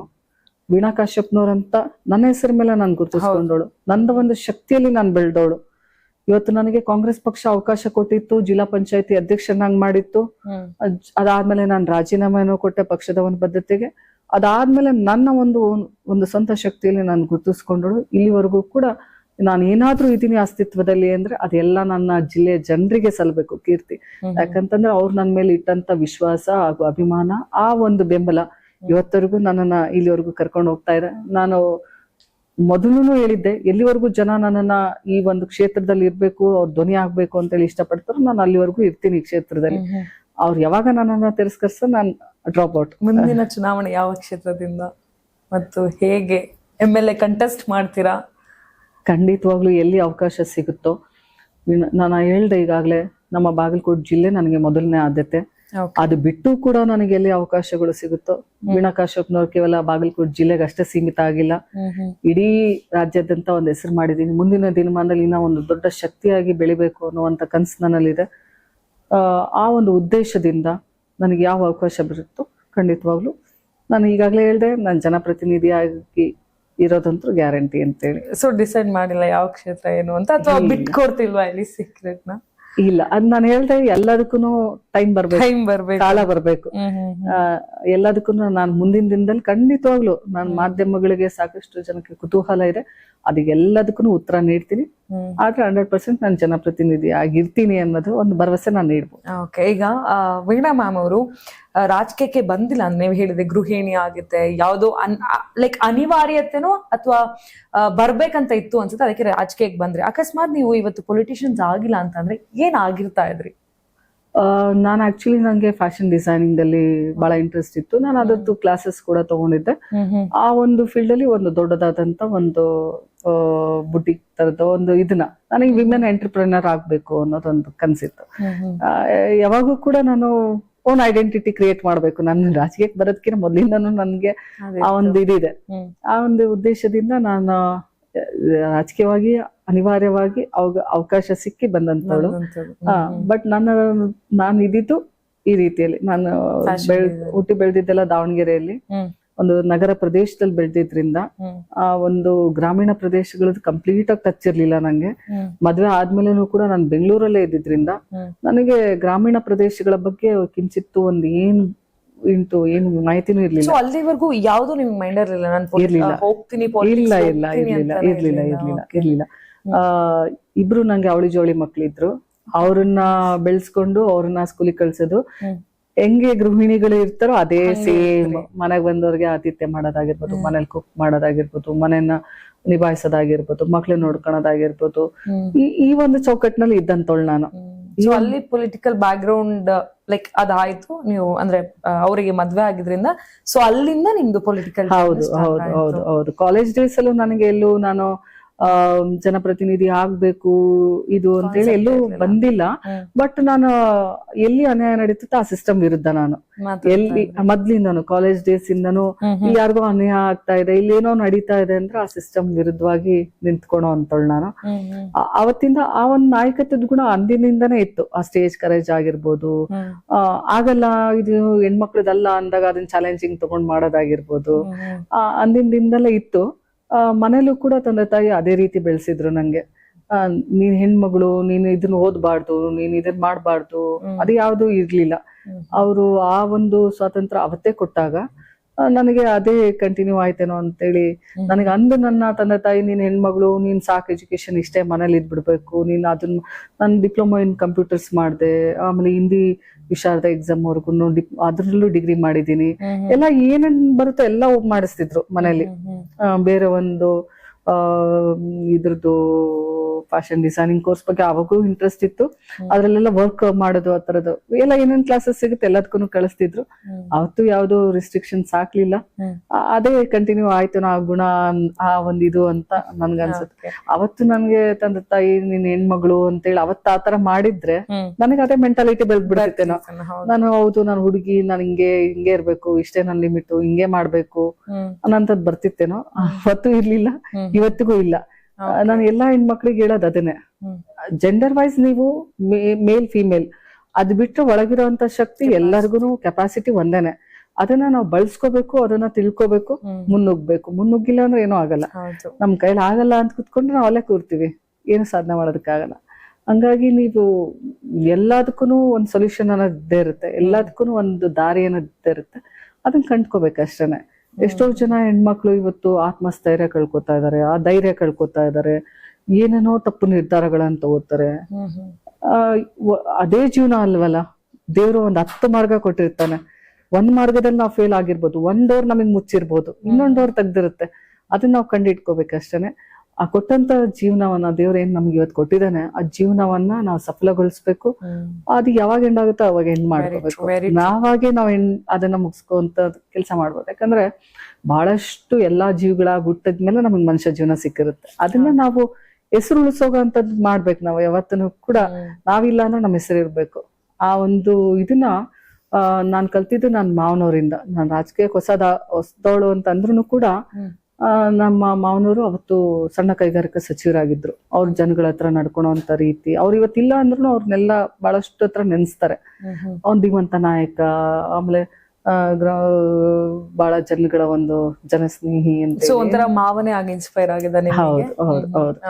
ರಾಜಕೀಯವಾಗಿ ನಂಗೆ ಇನ್ಸ್ಪೈರ್ ಆದರೆ ಅವರು. ನಾನೆಲ್ಲ ಒಂದು ಮೂಲೆಯಲ್ಲಿ ನಿಂತ್ಕೊಂಡು ನೋಡ್ತಾ ಇದ್ದವ್ರು ಏನ್ ಮಾಡ್ತಾರೆ. ಯಾಕಂದ್ರೆ ನಂಗೆ ಫುಲ್ ಕಂಪ್ಲೀಟ್ ಆಗಿ ಡಿಫ್ರೆಂಟ್ ಅಲ್ಲ ಈ ಫೀಲ್ಡ್. ಜನಗಳ ಹತ್ರ ಅವ್ರು ಯಾವ ತರ ನಡ್ಕೋತಾರೆ, ಯಾವ ತರ ಕಷ್ಟಗಳನ್ನ ನಿಭಾಯಿಸ್ತಾರೆ, ಯಾವ ತರ ಅವ್ರಿಗೆ ತೀರ್ಪು ಕೊಡ್ತಾರೆ, ಏನ್ ಮಾಡ್ತಾರೆ ಅಂತ ಅವತ್ತು ನೋಡಿದ್ದು ನಾನು ಇವತ್ತು ನನಗೆ ಅನುಕೂಲ ಆಗ್ತಾ ಇದೆ. ನನ್ನ ನೀವ್ ಎಲೆಕ್ಷನ್ ಬಂದಾಗ ಮಾವ ಅವ್ರು ಇರ್ಲಿಲ್ಲ ಅವರು ಇದ್ದಿದ್ರೆ ಇನ್ನ ಜಾಸ್ತಿ ಅವ್ರು ಸಪೋರ್ಟ್ ಮಾಡ್ತಿದ್ರು. ಓಕೆ, ಸೊ ಈಗ ಮಹಿಳೆ ಬಗ್ಗೆ ಮಾತಾಡ್ತಾ ಇದ್ರೆ ಅಂಡ್ ಪ್ರಾರಂಭದಲ್ಲೂ ಕೂಡ ಹೇಳಿದ್ರಿ, ಬಹಳ ಚೆನ್ನಾಗಿ ಹೇಳಿದ್ರಿ, ಓಟ್ ಹಾಕೋದಿಕ್ ಮಾತ್ರ ಮಹಿಳೆಯರು ಇರ್ತಾರೆ, ಬಟ್ ಆದ್ರೆ ಈ ಅಧಿಕಾರ ಅಂತ ವಿಚಾರಕ್ಕೆ ಬಂದಾಗ ಕಮ್ಮಿ ಅಂತ. ಅಂಡ್ ರೀಸೆಂಟ್ ಆಗಿ ಮಹಿಳಾ ಮೀಸಲಾತಿನ ಜಾರಿಗೆ ತರಬೇಕು ಅಂತ ಬಹಳಷ್ಟು ಇದ್ ಮಾಡ್ತಾರೆ. ಅದಕ್ಕೆ ಕಾಂಗ್ರೆಸ್ನವರ ನಿಮ್ಮ ಪಕ್ಷದವರೇ ವಿರೋಧವನ್ನ ಕೂಡ ಮಾಡ್ತಾರೆ. ಸೊ ಮಹಿಳಾ ಮೀಸಲಾತಿಗೆ ವಿರೋಧ ಮಾಡಿದ ಎಷ್ಟು ಸರಿ ಅಂತ ಅನ್ಸುತ್ತೆ? ಈಗ ಕಾಂಗ್ರೆಸ್ ಇಂದ ವಿರೋಧ ಆಗಿದ್ದು ಮಹಿಳಾ ಮೀಸಲಾತಿಗಲ್ಲ, ಇವತ್ತಿಗೂ ಕೂಡ ಡಿಲಿಮಿಟೇಷನ್ಗೆ ವಿರೋಧ ಆಗಿದ್ದು.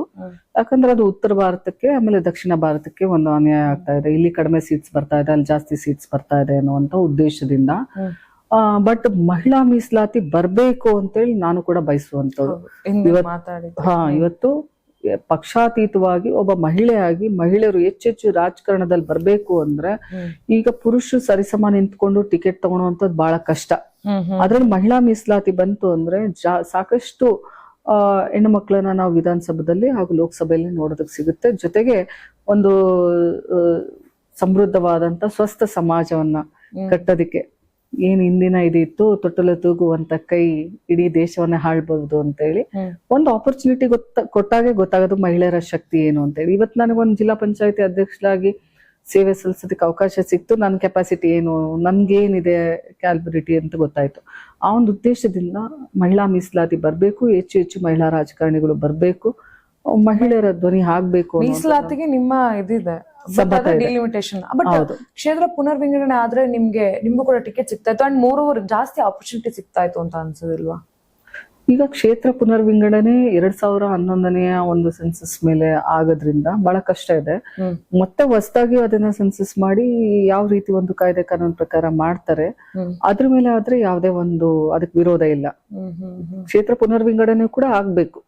ಆದಾಗ ಹೊಸ ಹೊಸ ಅವಕಾಶಗಳು ಸಿಗೋದಕ್ಕೆ ಸಾಧ್ಯ, ಆಮೇಲೆ ಹೆಚ್ಚು ಹೆಚ್ಚು ಜನಪ್ರತಿನಿಧಿಗಳು ಬರೋದಕ್ಕೆ ಸಾಧ್ಯ. ಆ ನಿಟ್ಟಿನಲ್ಲಿ ಎರಡೂ ಒಂದು ಸಮ ಬ್ಯಾಲೆನ್ಸ್ ಮೇಲೆ ಆದಾಗ ಅದಕ್ಕೆ ಒಂದು ನಾವು ಸಮ್ಮತ ಸೂಚಿಸ್ಬೋದು. ಅದು ಸೆನ್ಸಸ್ ಆಗ್ಬೇಕು, ಜನಗಣತಿ ಆಗ್ಬೇಕು, ಎಲ್ಲವನ್ನೂ ಒಂದು ಕ್ರಮಬದ್ಧವಾಗಿ ನಡೆದಾಗ ಅದು ಖಂಡಿತವಾಗ್ಲೂ ಅದಕ್ಕೂ ಯಾರ್ದು ವಿರೋಧ ಇಲ್ಲ. ಡಿಲಿಮಿಟೇಷನ್ ಆಗ್ಬೇಕು, ಜೊತೆಗೆ ಮಹಿಳಾ ಮೀಸಲಾತಿ ಕೂಡ ಆಗ್ಬೇಕು. ನಾವೇನ್ ಹೇಳ್ತಾ ಇದೀವಿ, ಇರೋ ಅಂತದ್ರಲ್ಲೇ ನಮಗ್ ಕೊಡಿ.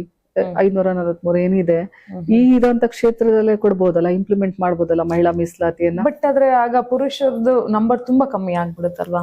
ಈಗ ಮಹಿಳೆಯರಿಗೆ ಒಂದು ಅವಕಾಶವನ್ನ ನೀಡಬೇಕು, ಮಹಿಳೆಯರನ್ನ ರಾಜಕೀಯ ಮುನ್ನೆಲೆಗೆ ತರಬೇಕು ಅಂದಾಗ ನಾನು ಆಗ್ಲೇ ಹೇಳ್ದೆ, ಹೆಣ್ಣು ಮಕ್ಳು ಬರೀ ವೋಟರ್ಸ್ ಅಲ್ಲ, ಓಟಿಗೋಸ್ಕರ ಸೀಮಿತ ಅಲ್ಲ.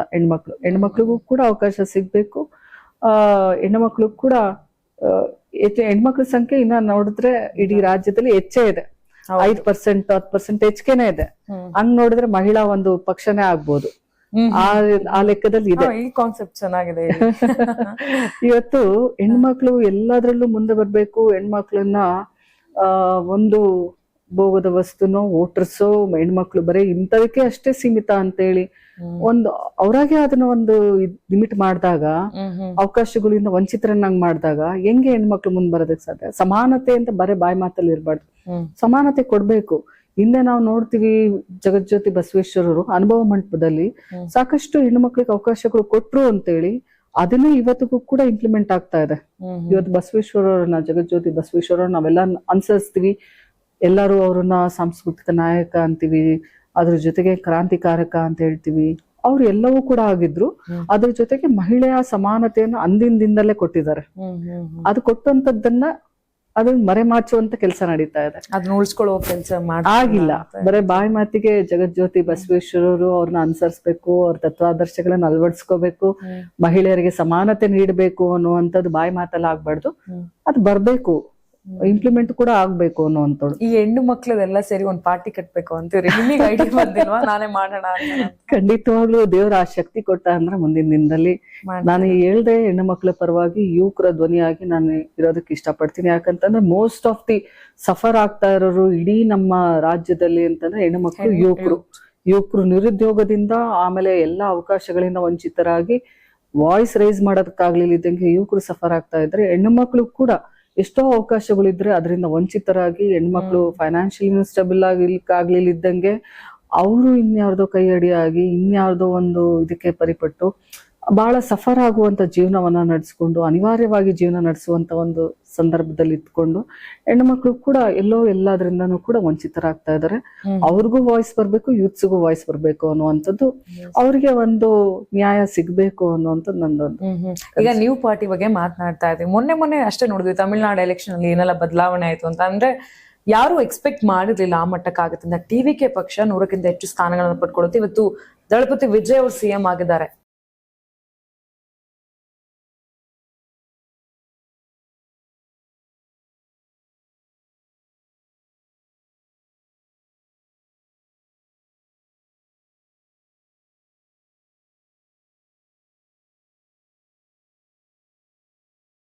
ಆ ಬದಲಾವಣೆ ಗಾಳಿ ಬೀಸ್ತು ಅಂತಂದ್ರೆ ಯಾರೇನು ಮಾಡೋದಕ್ಕಾಗಲ್ಲ. ಆಗತ್ತೆ ಅನ್ಸುತ್ತಾ? ಒಂದು ಬಿರುಗಾಳಿ, ಅದೊಂದು ಕ್ರೇಜ್.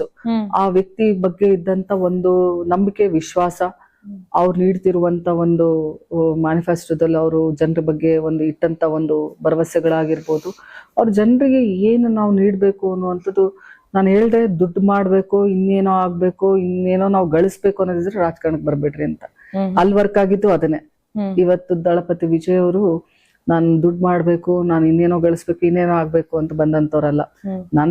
ಇದಿದ್ದನ್ನ ನಾನು ಕಳ್ಕೊತೀನಿ, ಜನರಿಗೆ ನ್ಯಾಯ ಸಿಗ್ಬೇಕು, ಜನರು ವಾಯ್ಸ್ ಆಗ್ಬೇಕು, ಕರಪ್ಷನ್ ಮುಕ್ತ ಆಗ್ಬೇಕು ಅಂತೇಳಿ ಅವರು ಆ ಒಂದು ಕಾನ್ಸೆಪ್ಟ್ ಇಟ್ಕೊಂಡು ಜನರಿಗೆ ಅದನ್ನ ತಲುಪಿಸಿದಾಗ, ಜನರು ಇವತ್ತು ಬಯಸ್ತಾ ಇರುವಂತದ್ದು ಒಂದು ಕ್ಲಾರಿಟಿ, ಒಂದು ಸ್ಪಷ್ಟವಾದಂತ ಒಂದು ಆಡಳಿತವನ್ನ, ಜನರಿಗೆ ಸಿಗುವಂತ ನಾಯಕನನ್ನ, ಜನರ ಕಷ್ಟ ಸುಖವನ್ನ ಕೇಳುವಂತ ಒಂದು ನಾಯಕನನ್ನ ನಾನ್ ಕಲ್ತಿರೋವಂಥದ್ದು. ಇಷ್ಟು ವರ್ಷ ಒಂದು ನನ್ನ ರಾಜಕೀಯ ಅನುಭವದಲ್ಲಿ ನಾನು ಇನ್ನ ಕೂಡ ಇದೀನಿ ಜಿಲ್ಲಾದಲ್ಲಿ ಅಸ್ತಿತ್ವದಲ್ಲಿ. ನಿಮ್ಗೆ ಹೇಳ್ದೆ, ಆಸ್ ಎ ವೀಣಾ ಕಾಶ್ಯಪ್ನವ್ರು ನಾನು ಇದೀನಿ ಅಂತಂದ್ರೆ ಜನರು ಏನ್ ಬಯಸ್ತಾ ಇದಾರೋ ನಾನು ಇವತ್ತು ಇದೀನಿ ಅಂತೇಳಿ ನಾನು ಇದೀನಿ.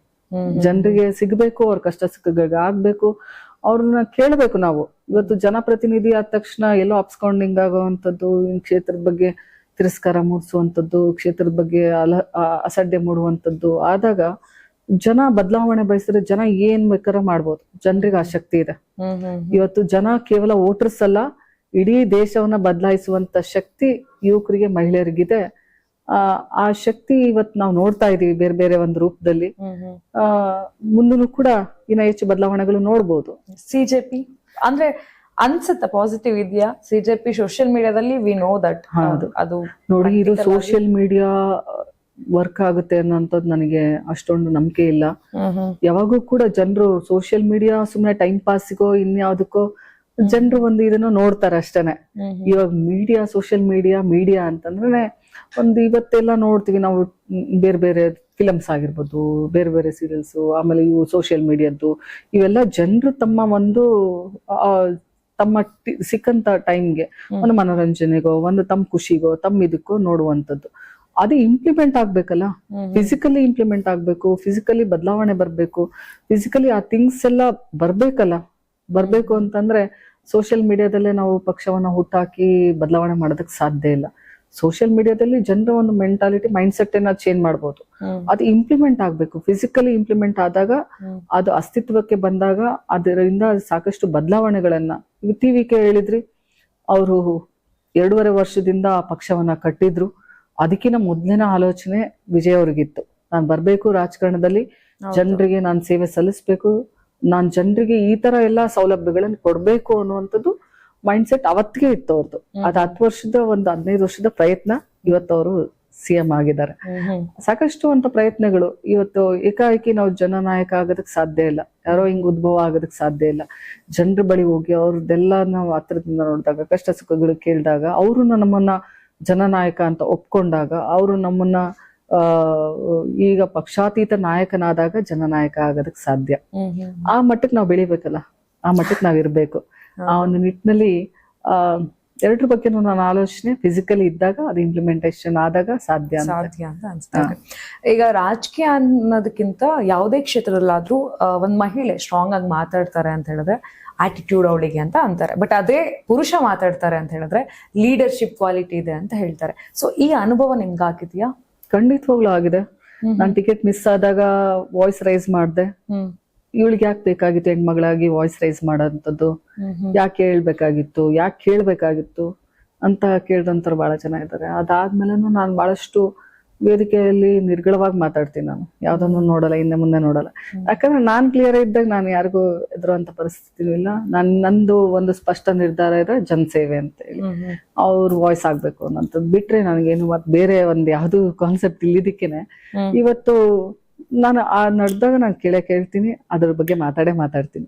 ಆ ಒಂದು ಪ್ರಶ್ನೆಯಲ್ಲಿ ಕೆಲವೊಂದ್ ಹತ್ರ ಅದನ್ನ ಮಠ ಹಾಕ್ಬೇಕು, ಅದನ್ನ ಏನೋ ಮಾಡ್ಬೇಕು ಅನ್ನೋಂಥದ್ದು ಸಾಕಷ್ಟು ಅನುಭವಗಳು ಮಹಿಳಾ ರಾಜಕಾರಣ ಆಗಿ ನನ್ನ ರಾಜಕಾರಣಿಯಾಗಿ ಅನುಭವಿಸಿದೀನಿ. ಬ್ಯಾಡ್ ಕಮೆಂಟ್ಸ್ ಎಲ್ಲ ಬರೋದು ಸೋಷಿಯಲ್ ಮೀಡಿಯಾಸ್ ಅದೆಲ್ಲ ಬರುತ್ತೆ. ನನ್ನ ವಿಷಯದಲ್ಲಿ ಅಷ್ಟು ಬಂದಿಲ್ಲ. ಜನ ಒಂದು ಬೇರೆ ಒಂದು ದೃಷ್ಟಿಯಲ್ಲೇ ನೋಡೋದ್ರಿಂದ ಅದೇನೋ ಒಂದು ನಂದು ಒಂದು ಪುಣ್ಯ ಅಂತಾನೆ ಹೇಳ್ಬೋದು.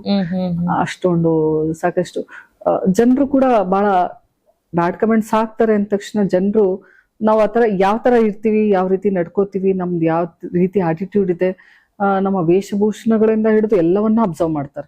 ಪ್ರತಿಯೊಂದು ಕುತ್ಕೊಳೋದು, ನಿಂತ್ಕೊಳೋದು, ನಾವ್ ಎಲ್ಲಿ ಹೋಗ್ತೀವಿ, ಎಲ್ಲಿ ಬರ್ತೀವಿ, ಯಾರ ಜೊತೆ ಮಾತಾಡ್ತೀವಿ, ಯಾರ ಜೊತೆ ನಿಂದಿರ್ತೀವಿ, ಕುದಿರ್ತೀವಿ, ಎಲ್ಲದನ್ನು ಅಬ್ಸರ್ವ್ ಮಾಡೋದ್ರಿಂದ ಅವರೇ ನಮಗೊಂದ್ ಸರ್ಟಿಫಿಕೇಟ್ ಕೊಟ್ಬಿಡ್ತಾರೆ, ಇವ್ರು ಹಿಂಗೆ ಅಂತೇಳಿ. ಆ ಒಂದು ದೃಷ್ಟಿಯಲ್ಲಿ ನನಗೆಲ್ಲರೂ ಕೂಡ ಬಹಳಷ್ಟು ಗೌರವ ರೀತಿಯಲ್ಲಿ ನೋಡ್ತಾರೆ. ಇವತ್ತಿಗೂ ಕೂಡ ಆ ಗೌರವವನ್ನ ನೀಡ್ತಾ ಇದ್ದಾರೆ. ಎಲ್ಲೋ ಒಂದ್ ಹತ್ರ ಒಂದಿಷ್ಟು ಬರ್ಬೋದು ಬಿಟ್ಟು ಬ್ಯಾಡ್ ಕಮೆಂಟ್ಸ್, ಯಾರು ಅಷ್ಟು ಪ್ರಮಾಣದಲ್ಲಿ ಅದು ಆತರ ಮಾಡಿಲ್ಲ. ಜನರಿಗೆ ನಾನೊಂದು ಅದ್ ಕೃತಜ್ಞತೆಗಳನ್ನ ತಿಳಿಸ್ಬೇಕು. ಯಾಕಂತಂದ್ರೆ ಹೆಣ್ಮಕ್ಳಿಗೆ ಒಂದು ಈ ತರ ಒಂದು ವಾತಾವರಣವನ್ನ ಕ್ರಿಯೇಟ್ ಮಾಡಿದಾಗ ಹೆಣ್ಮಕ್ಳ ಮನಸ್ಥಿತಿನೂ ಕೂಡ ದೃಢ ಆಗುತ್ತೆ, ಆಮೇಲೆ ಸ್ಟ್ರಾಂಗ್ ಆಗುತ್ತೆ. ನಾವ್ ಇರ್ಬೇಕು ರಾಜಕಾರಣದಲ್ಲಿ, ಏನಾದ್ರು ಮಾಡ್ಬೇಕು ಜನರಿಗೋಸ್ಕರ ಅಂತೇಳಿ. ಅವ್ರು ಯಾವಾಗ ಬ್ಯಾಡ್ ಕಮೆಂಟ್ಸ್ ಹಾಕ್ತಾರೆ, ಒಂದು ಮಹಿಳೆಯರನ್ನ ನೋಡುವಂತ ದೃಷ್ಟಿಕೋನ ಬೇರೆ ಆಗುತ್ತೆ. ಮಹಿಳೆಯರನ್ನ ಬೇರೆ ಒಂದು ಇದರಿಂದ ನೋಡಿದಾಗ ಮಹಿಳೆಯರು ಕುಗ್ಗೋಗ್ತಾರೆ. ಹೌದಪ್ಪ, ನಮ್ಗೆ ಯಾಕೆ ಬೇಕು ಇಷ್ಟೊಂದೆಲ್ಲ ನಿಭಾಯಿಸ್ಕೊಂಡು, ಇಷ್ಟೆಲ್ಲ ನಾವು ಫೇಸ್ ಮಾಡ್ಕೊಂಡು, ಯಾಕೆ ಇರ್ಬೇಕು, ಯಾಕೆ ಬರ್ಬೇಕು ಅನ್ನುವಂಥದ್ದೊಂದು ಬೆಳೆದ್ ಬಿಡುತ್ತೆ. ಅವೆಲ್ಲವನ್ನ ನಾನು ಮಹಿಳೆಯರಿಗೆ ಹೇಳ್ತೀನಿ, ಅವೆಲ್ಲವನ್ನ ನಾವ್ ಸರಿ ಇದ್ರೆ ಎಲ್ಲ ಸರಿ. ಇವತ್ತು ನಾವು ಹಿಂಗಿದೀವಿ ಅಂತಂದಾಗ ಆ ಆಪರ್ಚುನಿಟಿ ಯೂಸ್ ಮಾಡ್ಕೋತಾರೆ. ಮಹಿಳೆಯರು ಮೊದ್ಲೇ ತಮ್ಮ ಮೆಂಟಾಲಿಟಿಯನ್ನ ತಾವು ಯಾವ ರೀತಿ ಇದ್ದಾರೋ, ಅವಕಾಶಕ್ಕೋಸ್ಕರ ಏನೋ ಆಗ್ಬೇಡಿ, ಆ ಅವಕಾಶ ನಿಮ್ಮಿಂದ ಬರೋ ತರ ನೀವ್ ಆಗಿ ಅಂತ ಹೇಳೋದಕ್ಕೆ ಬಯಸ್ತೀನಿ. ಈಗ ಇನ್ನೊಂದು ಕ್ವಶನ್ ಕೇಳೋದ್ ಮಾಡ್ತಾರೆ, ನಾನು ಬಾಗಲಕೋಟೆ ಬೈ ಎಲೆಕ್ಷನ್ ಕೂಡ ಆಗ್ಬೇಕಿದ್ರೆ ನಿಮ್ಗೂ ಆಗ್ಲೂ ಕೂಡ ಟಿಕೆಟ್ ಸಿಗೋ ನಿರೀಕ್ಷೆಯಲ್ಲಿ ಇದ್ರ? ಖಂಡಿತವಾಗ್ಲೂ ಅದೇನಾಯ್ತು? ಆ ಕುಟುಂಬಕ್ಕೆ ಇವತ್ತು ಯಾರೋ ಒಂದು ತೀರ್ಕೊಂಡಿದ್ದಾರೆ ಅಂದಾಗ ಸ್ವಾಭಾವಿಕವಾಗಿ ಆ ಕುಟುಂಬಕ್ಕೆ 5 ವರ್ಷ ಅವ್ರನ್ನ ಆರ್ಸ್ ಕಳ್ಸಿರ್ತಾರೆ, ಆ ಕುಟುಂಬಕ್ಕೆ ಕೊಡುವಂತದ್ದು ಒಂದು ಇದಿದೆ. ಅದನ್ನ ಬಿಟ್ಟು ಕೊಡ್ತಿದ್ರೆ ಖಂಡಿತವಾಗ್ಲೂ ನಾನು ಕೂಡ ಆಸ್ಪಿರೆಂಟ್ ಅಂತೇಳಿ ನನ್ನ ಅವತ್ತಿಗೂ ಕೂಡ ನಾನು ಹೇಳ್ದೆ, ನನ್ನ ಧ್ವನಿ ಎತ್ತೋದಕ್ಕೆ ಎಲ್ಲೂ ಕೂಡ ಇಂಜರಿ ಅಲ್ಲ ಅಂತೇಳಿ. ಅದಕ್ಕೆ ಹೇಳುವಂತ ಹಕ್ಕು ನಮಗಿದೆ, ಕೊಡಿ ಒಂದು ಅವಕಾಶ ನಮಗೆ ಸೇವೆ ಮಾಡೋದಕ್ಕೆ ಅಂತೇಳಿ ಅದು ಕೂಡ ಕೇಳ್ದೆ. ಆ ಕುಟುಂಬಕ್ಕೆ ಕೊಟ್ಟಿದ್ರಿಂದ ನಾನು ಹೇಳ್ದೆ, ಆ ಕುಟುಂಬಕ್ಕೆ ಕೊಟ್ರೆ ನಾನು ಖಂಡಿತವಾಗ್ಲೂ ಆ ಕುಟುಂಬದ ಪರವಾಗಿ ಎಲೆಕ್ಷನ್ ಮಾಡ್ತೀನಿ ಅಂತೇಳಿ ಮುಂದಿನ ದಿನದಲ್ಲಿ ಅವಕಾಶ ಕೊಡಿ ಅಂತ ಕೇಳಿದೀನಿ. ಆ ಒಂದು ನಿಟ್ಟಿನಲ್ಲಿ ನೋಡೋಣ. ಈಗ ವೀಣಾ ಕಾಶ್ಯಪ್ನವ್ರು ನೀವಾಗ್ಲೇ ಹೇಳ್ತಾ ಇದ್ರಿ, ಜನ ನನ್ನ ತುಂಬಾ ಅರ್ಥ ಮಾಡ್ಕೊಂಡಿದ್ದಾರೆ ಅಂಡ್ ನಂಗೆ ಬ್ಯಾಡ್ ಕಮೆಂಟ್ಸ್ ಆಗ್ಲಿ ಇನ್ನೊಂದಾಗ್ಲಿ ಕಮ್ಮಿ ಪ್ರೀತಿ ಮಾಡ್ತಾರೆ ಅಂತ ಹೇಳಿದ್ರಿ. ಅಥವಾ ಒಂದು ವಿಚಾರನ ನಿಮ್ ಬಗ್ಗೆ ಜನರು ತಪ್ಪಾಗಿ ತಿಳ್ಕೊಂಡಿದ್ದಾರೆ ಅಂತ ಹೇಳಿದ್ರೆ ಯಾವ್ದಾದ್ರು ವಿಚಾರ ಇದೆಯಾ? ಅದಲ್ಲ ವೀಣಾ ಕಾಶ್ಯಪ್ನವ್ರು ಆ ವಿಚಾರ ಅದಲ್ಲ, ಬಟ್ ಜನ ಹಂಗ ಅನ್ಕೊಂಡಿದ್ದಾರೆ ಅಂತ ಏನಾದ್ರು ಇದೆಯಾ ಯಾವ್ದಾದ್ರು? ಇಲ್ಲಿವರೆಗೂ ಆತರ ನನ್ಗೇನ್ ಅನ್ಸಿಲ್ಲ ತಪ್ಪಾಗಿ ತಿಳ್ಕೊಂಡಿದ್ದಾರೆ ಅಂತ ಹೇಳಿ. ಜನರು ಕನ್ಸೇನಿದೆ, ನನ್ನ ಕನ್ಸುನು ಅದೇ ಆಗಿರೋದ್ರಿಂದ ಆತರ ಎಲ್ಲಾರು ಕೂಡ ಸಪೋರ್ಟಿವ್ ಆಗಿದ್ದಾರೆ. ಎಲ್ಲಾರು ನಾನೊಬ್ಬ ಜನನಾಯಕಿ ಆಗ್ಬೇಕು ಅನ್ನುವಂತ ಕನ್ಸು ಜನರಿಗೂ ಇದೆ. ಅವ್ರಿಗೋಸ್ಕರ ನಾನ್ ಜನನಾಯಕಿ ಆಗ್ಬೇಕು ಅನ್ನುವಂತ ನನ್ ಕನ್ಸಿದೆ. ನನಗೋಸ್ಕರ ನಾನ್ ಆಗ್ಬೇಕು ಅನ್ನುವಂತೊಳಲ್ಲ. ಯಾಕಂತಂದ್ರೆ ನಾನು ಆರಾಮಾಗಿ ಲಕ್ಸುರಿ ಲೈಫ್ ಲೀಡ್ ಮಾಡ್ಕೊಂಡು ನನ್ನಷ್ಟಕ್ಕೆ ನಾನು ಮನೆಯಲ್ಲಿ ಗೃಹಿಣಿಯಾಗಿ ಇರ್ಬೋದು, ಆದ್ರೆ ಜನರಿಗೋಸ್ಕರ ಇರೋರು ಯಾರು, ಜನರಿಗೆ ಧ್ವನಿ ಆಗೋರು ಯಾರು ಅಂತೇಳಿ ನಾನು ಈಗಾಗ್ಲೇ ಹೇಳ್ದಂಗೆ ನಾನು ತೀರ್ಮಾನ ಮಾಡಿದೀನಿ. ಜನರ ಧ್ವನಿಯಾಗಿರ್ಬೇಕು ನನ್ನ ಜೀವನದ ಕೊನೆವರೆಗೂ. ಬಿಡೋದಿಲ್ಲ, ಇಲ್ಲ ಅದು ಮಾತೇ ಇಲ್ಲ. ಹೌದು ಹೌದು, ಅದು ಏನಾದ್ರೂ ಆಗ್ಲಿ, ಅದ್ ಎಂತ ಸಂದರ್ಭಗಳೇ ಬರ್ಲಿ, ಎಷ್ಟೋ ಅಡೆತಡೆಗಳು ಬಂತು, ಎಲ್ಲವನ್ನ ಮೆಟ್ ನಿಂತಿದೀವಿ. ಜಿಲ್ಲಾ ಪಂಚಾಯತಿ ಅಧ್ಯಕ್ಷ ಆದೆ ಅಂದ ತಕ್ಷಣ ಅಲ್ಲೂ ನನಗೇನೋ ಈಸಿ ಆಗಿರ್ಲಿಲ್ಲ ಅಧಿಕಾರ ನಡೆಸುವಂತದ್ದು. ಬಹಳಷ್ಟು ಕಷ್ಟದ ಸಂದರ್ಭಗಳನ್ನ ಅಂದೂನು ಅನುಭವಿಸಿದೀನಿ. ಅದು ನನಗೊಂದ್ ಪಾಠ ಆಯ್ತು. ಜೀವನದಲ್ಲಿ ಲೆಸನ್ಸ್ ಕಲ್ತ್ಕೊಂತ ಹೋದಾಗ ಒಬ್ಬ ಮನುಷ್ಯ ಪರಿಪಕ್ವವಾಗಿ ಸಂಪೂರ್ಣವಾಗಿ ಸ್ಟ್ರಾಂಗ್ ಆಗ್ತಾನೆ ಅಂತ.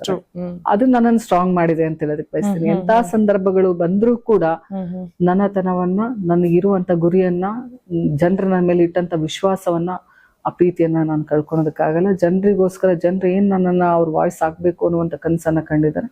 ಅದು ಮುಟ್ಟೋವರೆಗೂ ನನ್ನ ಪ್ರಯತ್ನ ಖಂಡಿತವಾಗ್ಲೂ ಇದ್ದೇ ಇರುತ್ತೆ. ಓಕೆ, ಕರ್ನಾಟಕ ಪಾಲಿಟಿಕ್ಸ್ ಅಲ್ಲಿ ಬಿಗ್ಗೆಸ್ಟ್ ಪ್ರಾಬ್ಲಮ್ ಅಂದ್ರೆ ಏನ್ ಅನ್ಸುತ್ತೆ? ಬಿಗ್ಗೆಸ್ಟ್ ಪ್ರಾಬ್ಲಮ್ ಅಂತಂದ್ರೆ ಒಂದು ಡೆವಲಪ್ಮೆಂಟ್ ಆಗ್ಬೇಕು, ಇನ್ನೂ ಡೆವಲಪ್ಮೆಂಟ್ ಅನ್ನೋವಂಥದ್ದು. ಗ್ರಾಮೀಣ ಪ್ರದೇಶದಿಂದ ಹಿಡಿದು ನಗರ ಪ್ರದೇಶದವರೆಗೂ ಕೂಡ ಸಾಕಷ್ಟು ಇನ್ನೂ ಡೆವಲಪ್ಮೆಂಟ್ ಆಗ್ಬೇಕು ಅನ್ನುವಂಥದ್ದು ನನ್ನ ಒಂದು ಪರಿಕಲ್ಪನೆ. ನಾರ್ತ್ ಸೈಡ್ ಅಲ್ಲಂತೂ ಇನ್ನ ಡೆವಲಪ್ಮೆಂಟ್ ಆಗ್ತಾನೆ ಇದೆ, ಅಲ್ಲಿ ಬಹಳಷ್ಟು ಈಗ ಸೌತ್ ಕಡೆ ಸಿಕ್ಕಂತ ಒಂದು ಫಂಡಿಂಗು, ಒಂದು ಏನು ನಮ್ಗೆ ಬಡ್ಜೆಟ್ ಸಿಗುತ್ತೋ, ನಾರ್ತ್ ಕರ್ನಾಟಕದಲ್ಲಿ ಬಹಳ ಕಡಿಮೆ ಸಿಗುವಂತ ಬಡ್ಜೆಟ್ ಹಾಗೂ ಇದು ಫಂಡಿಂಗ್ ಕಡಿಮೆ ಆಗಿರೋದ್ರಿಂದ ಅಲ್ಲಿ ಇಚ್ಛಾಶಕ್ತಿ ಕೊರತೆನೂ ಇರ್ಬೋದು. ಎಲ್ಲವೂ ಸೇರಿ ಇವತ್ತು ಉತ್ತರ ಕರ್ನಾಟಕ, ಬೆಂಗಳೂರು, ನಾವು ಸೌತ್ ಕರ್ನಾಟಕ ನೋಡಿದಾಗ ಬಹಳಷ್ಟು ಇನ್ನ ಒಂದು 20 ವರ್ಷ ಹಿಂದೆ ಇದೆ. ಬಹಳಷ್ಟು ಡೆವಲಪ್ಮೆಂಟ್ ಆಗ್ಬೇಕಿನ್ನ. ನಾನು ಹೇಳ್ದೆ, ಈ ಗ್ರಾಮೀಣ ಪ್ರದೇಶದಿಂದ ಹಿಡಿದು ನಗರ ಪ್ರದೇಶದವರೆಗೂ ಕೂಡ ಇನ್ನ ಡೆವಲಪ್ಮೆಂಟ್ ಆಗ್ಬೇಕು ಅಂತ ಒಂದು ಸಂದರ್ಭ ನಾವು ನೋಡ್ತಾ ಇದೀವಿ. ನನಗೆ ರೈಟ್ ಟೈಮ್ ಬರ್ಬೇಕು, ರೈಟ್ ಪರ್ಸನ್ ಬರ್ಬೇಕು. ಇವಾಗ ಒಂದು ಚಿಕ್ಕದಾಗಿ ನಾನು ಒಂದು 5 ಕ್ವಶನ್ಸ್ ಕೇಳ್ತೀನಿ, ಒನ್ ವರ್ಡ್ ಅಲ್ಲಿ ಆನ್ಸರ್ ಮಾಡ್ಬೋದು. One word about Karnataka politics, ಒಂದ್ ವರ್ಡ್ ಅಲ್ಲಿ ಹೇಳ್ಬೇಕಂದ್ರೆ? Needs to be development thing. Okay, Siddaramaiah ಅಥವಾ ಡಿ ಕೆ ಶಿವಕುಮಾರ್? ಒಬ್ರು ಜನನಾಯಕ, ಒಬ್ರು ಪಾರ್ಟಿಯ ಸಂಘಟನಾಕಾರ ಆಗಿರ್ಬೋದು.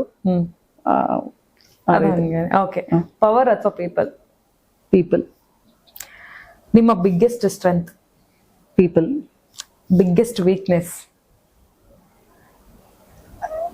ನಥಿಂಗ್. ಅಂದ್ರೆ ಹೇಳೋದಿಲ್ವಾ ಅಥವಾ ವೀಕ್ನೆಸ್ ಇಲ್ವಾ? ವೀಕ್ನೆಸ್ ಅನ್ನೋದೇನು ಇಲ್ಲ. ಓಕೆ, ಪೊಲಿಟಿಕ್ಸ್ ಅಲ್ಲಿ ನಿಮ್ಮ ಬೆಸ್ಟ್ ಫ್ರೆಂಡ್ ಅಂದ್ರೆ ಯಾರು ಇಲ್ಲ? ಪೊಲಿಟಿಕ್ಸ್ ಅಲ್ಲಿ ನೋಬಡಿ. ಓಕೆ, ಆಪೋಸಿಷನ್ ಅಲ್ಲಿ ನಿಮ್ಗೆ ಇಷ್ಟವಾದಂತ ನಾಯಕ ಯಾರು? ಅದ್ ಯಾವ್ದಾದ್ರು ಪಾರ್ಟಿ ಆಗಿರೋದು, ಕಾಂಗ್ರೆಸ್ ಬಿಟ್ಟು? ಯಾರು ಇಲ್ಲ. ನಾನು ಈಗಾಗಲೇ ಹೇಳ್ದೆ, ನನ್ಗೊಂದು ಕನ್ಸಿದೆ, ಗ್ರಾಮೀಣ ಪ್ರದೇಶ ಯಾವಾಗ ಇಂಪ್ರೂವ್ ಆಗುತ್ತೆ ಗ್ರಾಮ ಮಟ್ಟದಿಂದ ಇಲ್ಲಿವರೆಗೂ, ಅವಾಗ ನಾನು ಇನ್ಸ್ಪೈರ್ ಮಾಡಲ್ವಾ ಯಾರುನು? ಅಂದ್ರೆ ಪಾಲಿಟಿಕ್ಸ್ ಅಲ್ಲಿ ನಿಮ್ಗೆ ತುಂಬಾ ಇನ್ಸ್ಪೈರ್ ಮಾಡ್ತಾರೆ ಅಂತ ಪೊಲಿಟಿಷಿಯನ್ಸ್ ಯಾರಿದ್ದಾರೆ? ಹಂಗೆ ಉದಾಹರಣೆಗಳು ಸಾಕಷ್ಟು ಜನ ಇದ್ದಾರೆ ನನಗೆ. ಇಂದಿರಾ ಗಾಂಧಿ ಅವರಾಗಿರ್ಬೋದು, ಅವ್ರು ಎಂತ ಸಂದರ್ಭದಲ್ಲೂ ಉಕ್ಕಿನ ಮಹಿಳೆಯಾಗಿ ನಿಂತ್ಕೊಂಡ್ರು, ಸಾಕಷ್ಟು ಡೆವಲಪ್ಮೆಂಟ್ ತಂದ್ರು. ಮಹಿಳೆಯರ ವಿಷಯದಲ್ಲಿ ಹೇಳ್ತಾರೆ ನಾನು. ಜಯಲಲಿತಾ ಆಗಿರ್ಬೋದು, ಒಬ್ಬ ಬಹಳಷ್ಟು ಅವಮಾನಗಳನ್ನ, ಅಪವಾದಗಳನ್ನ ಎಲ್ಲವನ್ನ ಅನುಭವಿಸ್ತಂತಳು ಒಂದು ಸದೃಢವಾದಂತ ರಾಜ್ಯವನ್ನ ಕಟ್ಟಿದ್ರು, ಜನರಿಗೆ ಜನನಾಯಕಿ ಆದ್ರು. ಜೊತೆಗೆ ಇವತ್ತಿನ ಮುರ್ಮು ಅವರು ಇರ್ಬೋದು, ಪ್ರತಿಭಾ ಅವರು ಇರ್ಬೋದು, ಇಂದಿನ ಇವರು ಎಲ್ಲರೂ ಸಾಕಷ್ಟು ಈ ತರ ಇನ್ಸ್ಪೈರಿಂಗ್ ವ್ಯಕ್ತಿಗಳಿದ್ದಾರೆ. ಈಗ ಒಂದ್ ಕಾನ್ಸೆಪ್ಟ್ ಇದೆ ನಮಗೆ, ಪೊಲಿಟಿಕ್ಸ್ ಅಥವಾ ಪೊಲಿಟಿಷಿಯನ್ಸ್ ಅಂತ ಅಂದ್ರೆ ಬರೀ ಪಾಲಿಟಿಕ್ಸ್ ನೋಡ್ತಿರ್ತಾರೆ, ಅದ್ ನೋಡ್ತಿರ್ತಾರೆ, ಇದ್ ನೋಡ್ತಿರ್ತಾರೆ, ಬಟ್ ಅದಲ್ಲದೆ ಅವ್ರ ಪರ್ಸನಲ್ ಲೈಫ್ ಕೂಡ ಇರುತ್ತೆ, ಅಂದ್ರೆ ಲೈಫ್ ಸ್ಟೈಲ್ ಇರುತ್ತೆ. ಸೊ ನನ್ಗೆ ಬಹಳಷ್ಟು ಕ್ಯೂರಿಯಸ್ ಇದೆ, ಬಿಕಾಸ್ ಎಲ್ರಿಗೂ ಕೂಡ ಗೊತ್ತು ರಾಜಕೀಯವಾಗಿ ವೀಣಾ ಕಾಶ್ಯಪ್ನವ್ರು ಅಂದ್ರೆ ಯಾರು, ಏನ್ ಕತೆ ಅಂತ. ಬಟ್ ಪರ್ಸನಲ್ ಆಗಿ ಕೇಳ್ಬೇಕಂದ್ರೆ ಸೀರಿಯಲ್ಸ್ ಎಲ್ಲ ನೋಡ್ತೀರಾ? ನೋಡಲ್ಲ. ಇಲ್ಲ, ಯಾವ್ದು ಆಗಿಂದನೂ ನೋಡಲ್ವಾ ಅಥವಾ ಈಗ ಮಾತ್ರ ನೋಡಲ್ವಾ? ಇಲ್ಲ, ಮೊದ್ಲಿಂದನೂ ನಂಗೆ ಅದು ರೂಢಿ ಇಲ್ಲ. ಮೊದ್ಲೇ ನಂಗೆ ಟೈಮ್ ಸಿಕ್ತು ಅಂತಂದ್ರೆ, ನಾನು ಈಗಾಗಲೇ ಹೇಳಿದೆ ಫ್ಯಾಷನ್ ಡಿಸೈನಿಂಗ್ ಕೋರ್ಸ್ ಮಾಡ್ತಿದ್ದೆ ನಾನು ಅಂತ. ಆ ವಿಭಿನ್ನವಾದಂತ ಡಿಸೈನ್ಸ್, ಆಮೇಲೆ ನಂದೇ ಡ್ರೆಸ್ಸಿಂಗ್ ಡಿಸೈನ್ಸ್ ಮಾಡ್ಕೊಳೋದು, ಅದು ಆ ತರ ಕಾನ್ಸೆಪ್ಟ್ ಇತ್ತು. ಮೊದ್ಲಿಂದನೂ ನಂಗೆ ಟಿವಿ ಸೀರಿಯಲ್ಸ್ ಕಡಿಮೆನೆ. ಫಿಲಮ್ಸ್ ನೋಡ್ತಿದ್ದೆ ನಾನು. ಸಿನಿಮಾಸ್ ಎಲ್ಲ ಹೋಗ್ತಿರ್ತೀರಾ? ಕಡಿಮೆ, ಬಟ್ ಫಿಲಂ ಪ್ರಮೋಷನ್ಸ್ ಗೆ ಹೊಸದಾಗಿ ಯಾರೋ ಪಿಕ್ಚರ್ ಮಾಡ್ತಾ ಇದಾರೆ, ಹೊಸದಾಗಿ ಯಾರೋ ಬರ್ತಾ ಇದಾರೆ ಅಂದ್ರೆ ಅವ್ರಿಗೆ ನಾನು ಖಂಡಿತವಾಗ್ಲೂ ಸಪೋರ್ಟ್ ಮಾಡಿರ್ತೀನಿ. ಅವ್ರ ಬಗ್ಗೆ ಬೈಟ್ಸ್ ಆಗಿರ್ಬೋದು, ಅವರು ಯಾವ್ದೋ ಒಂದು ಟೀಸರ್ ರಿಲೀಸಿಂಗ್ ಗೆ ಇದಕ್ಕೆ ಕರೆದಿರ್ತಾರೆ, ಅದಕ್ಕೆ ಹೋಗಿರ್ತೀನಿ, ಸಪೋರ್ಟ್ ಮಾಡ್ತೀವಿ. ಬರ್ಬೇಕು, ಹೆಚ್ಚು ಕನ್ನಡ ಕಲಾವಿದ್ರು, ನಮ್ಮ ಕನ್ನಡ ಸಿನಿಮಾಗಳು ಹೆಚ್ಚು ತೆರೆಯಲ್ಲಿ ಬರ್ಬೇಕು. ಬೇರೆ ಸಿನಿಮಾಗಳಿಗೆ ಕಡಿಮೆ ಇಲ್ಲ, ನಮ್ಮ ಕನ್ನಡ ಸಿನಿಮಾನು ಕೂಡ ಅಷ್ಟೇ ಒಂದು ಇದ್ರ ರೀತಿಯಲ್ಲಿ ನಡೆದಾಗ ನೋಡುವಂತ ಪ್ರೇಕ್ಷಕರು ಕಡಿಮೆ ಆಗಿದ್ದಾರೆ, ಮಾಡುವಂತವ್ರು ಕಡಿಮೆ ಆಗಿಲ್ಲ, ನೋಡುವಂತವ್ರು ಕಡಿಮೆ ಆಗಿದ್ದಾರೆ. ಬೇರೆ ಒಂದು ಬೇರೆ ಭಾಷೆಗಳ ಪಿಕ್ಚರ್ಗಳು ಹೆಚ್ಚು ಓಡುತ್ತೆ, ಅವರಿಗೆ ನಾವು ಆಧೀನರಾಗಿದ್ದೀವಿ. ನಮ್ಮ ಕನ್ನಡ ಫಿಲಂ ಇಂಡಸ್ಟ್ರಿ ಬೆಳಿಬೇಕು, ನಮ್ಮ ಕನ್ನಡ ನಾಡು ಸುಭದ್ರವಾಗಿರ್ಬೇಕು ಅನ್ನೋಂತ ಬಹಳ ಕಡಿಮೆ. ಬೇರೆದನ್ನ ಅನುಸರಿಸೋದ್ರಿಂದ ನಾವು ಹೆಚ್ಚು ಕನ್ನಡ ಫಿಲಮ್ಸ್ ಪರವಾಗಿ ನಾವು ಪ್ರಮೋಷನ್ ಮಾಡ. ಫೇವ್ರೆಟ್ ಹೀರೋ ಅಥವಾ ಹೀರೋಯಿನ್ ಯಾರಾದ್ರೂ ಇದಾರಾ? ಮೊದ್ಲಿಂದನೂ ಇಲ್ಲ, ಈಗನೂ ಇಲ್ಲ. ನೋಡ್ತೀನಿ, ನಾನು ಸಿನಿಮಾ ನೋಡ್ತೀನಿ, ಇವ್ರು ನನ್ ಫೇವ್ರೇಟ್ ಅಪ್ಪ, ಇವ್ರು ನನ್ ಹೀರೋ, ಇವ್ರು ನನ್ ಹೀರೋಯಿನ್ ಅನ್ನೋಂಥದ್ದು ಇಲ್ಲ. ಬೆಂಗಳೂರಲ್ಲಿ ನಿಮ್ಗೆ ಇಷ್ಟ ಆಗುವಂತ ಒಳ್ಳೆ ಸ್ಪಾಟ್ ಅಥವಾ ನನ್ ಫೇವ್ರೇಟ್, ಅದು ನನ್ ಜಾಗ ಅಂತ ಯಾವ್ದಾದ್ರು ಇದೆಯಾ? ತಿನ್ನೋದಾಗಿರ್ಬೋದು, ಬೇರೆ ಯಾರಾದ್ರೂ ಆಗಿರ್ಬೋದು? ಯೂಶಲಿ ನನಗೆ ಫುಡಿ, ನಾನು ಎಲ್ಲ ಹತ್ರನು ಹೊಸ್ತಾಗಿರೋಂತ, ಇಲ್ಲಿ ಅಂತಲ್ಲ, ನಾನು ಎಲ್ಲೋದ್ರೂ ಲೋಕಲ್ ಕುಸಿನ್ಸ್, ಆಮೇಲೆ ಅಲ್ಲಿರುವಂತ ಫುಡ್ ನ ಎಂಜಾಯ್ ಮಾಡೋದು, ಅಲ್ಲಿ ತಿನ್ನೋದಾಗಿರ್ಬೋದು. ನಮ್ಮಲ್ಲೂ ನಾನು ನನ್ನ ಜಿಲ್ಲೆಯಲ್ಲಿ ಕರಾವಳಿಗಳಿಗೆ ಹೋಗಿರ್ತೀನಿ, ಫುಡ್ ನಾನು ಟೇಸ್ಟ್ ಮಾಡ್ಬೇಕು, ಆತರ ಫುಡ್ ಒಂದೇ ಚೂಸಿ ಅಂತ ಏನಿಲ್ಲ. ಎಲ್ಲಿ ಚೆನ್ನಾಗಿ ಫುಡ್ ಸಿಗುತ್ತೋ, ಎಲ್ಲಿ ಚೆನ್ನಾಗಿರುತ್ತೋ. ಆಮೇಲೆ ನಂಗೆ ಎನ್ವೈರನ್ಮೆಂಟಲ್ ಪ್ಲೇಸಸ್, ಕಾಮ್ ಆಗಿರೋ ಪ್ಲೇಸಸ್, ಆತರ ಪ್ಲೇಸಸ್, ಒಂದ್ ಬರ್ಡ್ದು ಸಿಂಚರ, ಆತರ ಒಂದು ಪ್ಲೇಸಸ್ ನಂಗೆ ಇಷ್ಟ. ಅದ್ ಯಾವ್ದೇ ಆಗಿದ್ರು ಪೀಸ್ಫುಲ್ ಆಗಿರ್ಬೇಕು. ಹೆಚ್ಚು ದೇವಸ್ಥಾನಗಳು ತಿರುಗೋದ್ರಿಂದ ನಾನು ಸ್ವಲ್ಪ ಸ್ಪಿರಿಚುವಲಿ ಇದು, ಹಂಗಾಗಿ ಹೆಚ್ಚು ನಂಗೆ ಟೈಮ್ ಸಿಕ್ಕಾಗೆಲ್ಲ ನಾನು ದೇವಸ್ಥಾನಗಳಿಗೆ ಹೋಗುವಂತದ್ದು ನಂಗೆ ಮನ್ಸಿಗೆ ಒಂದು ಖುಷಿ ಕೊಡುತ್ತೆ. ಓಕೆ, ಎಲೆಕ್ಷನ್ ಅಲ್ಲಿ ಸೋತ್ ಮೇಲೆ ಕೂಡ ಈಗ ನೀವು ಜನರ ಮಧ್ಯೆನೇ ಇದ್ದೀರಾ, ಬಿಕಾಸ್ ಹೇಳ್ತಾ ಇದ್ರೆ ನಾನು ಬಹಳಷ್ಟು ಕೆಲಸ ಮಾಡ್ತಾ ಇದ್ದೀನಿ. ಹೌದು. ಎಲ್ಲಿವರೆಗೂ ನಿಮಗೆ ಬಂದಿರುವಂತ ವಿಯರ್ಡ್ ಆಗಿರುವಂತ ಪಬ್ಲಿಕ್ ರಿಕ್ವೆಸ್ಟ್ ಯಾವ್ದು? ಹೇಳ್ದೆ ನಾನು, ಗ್ರಾಮೀಣ ಪ್ರದೇಶಗಳಿಗೆ ಡೆವಲಪ್ಮೆಂಟ್ ಆಗ್ಬೇಕು, ಜೊತೆಗೆ ಯಾವ್ದೋ ಒಂದು ಆಫೀಸ್ಗೆ ಹೋದ್ರೆ ಜನ ಚಪ್ಪಲ್ ಕಿತ್ತೋಗೋವರೆಗೂ ಅಲ್ದಾಡ್ಬೇಕು. ನನಗದು ಇಷ್ಟ ಆಗಲ್ಲ.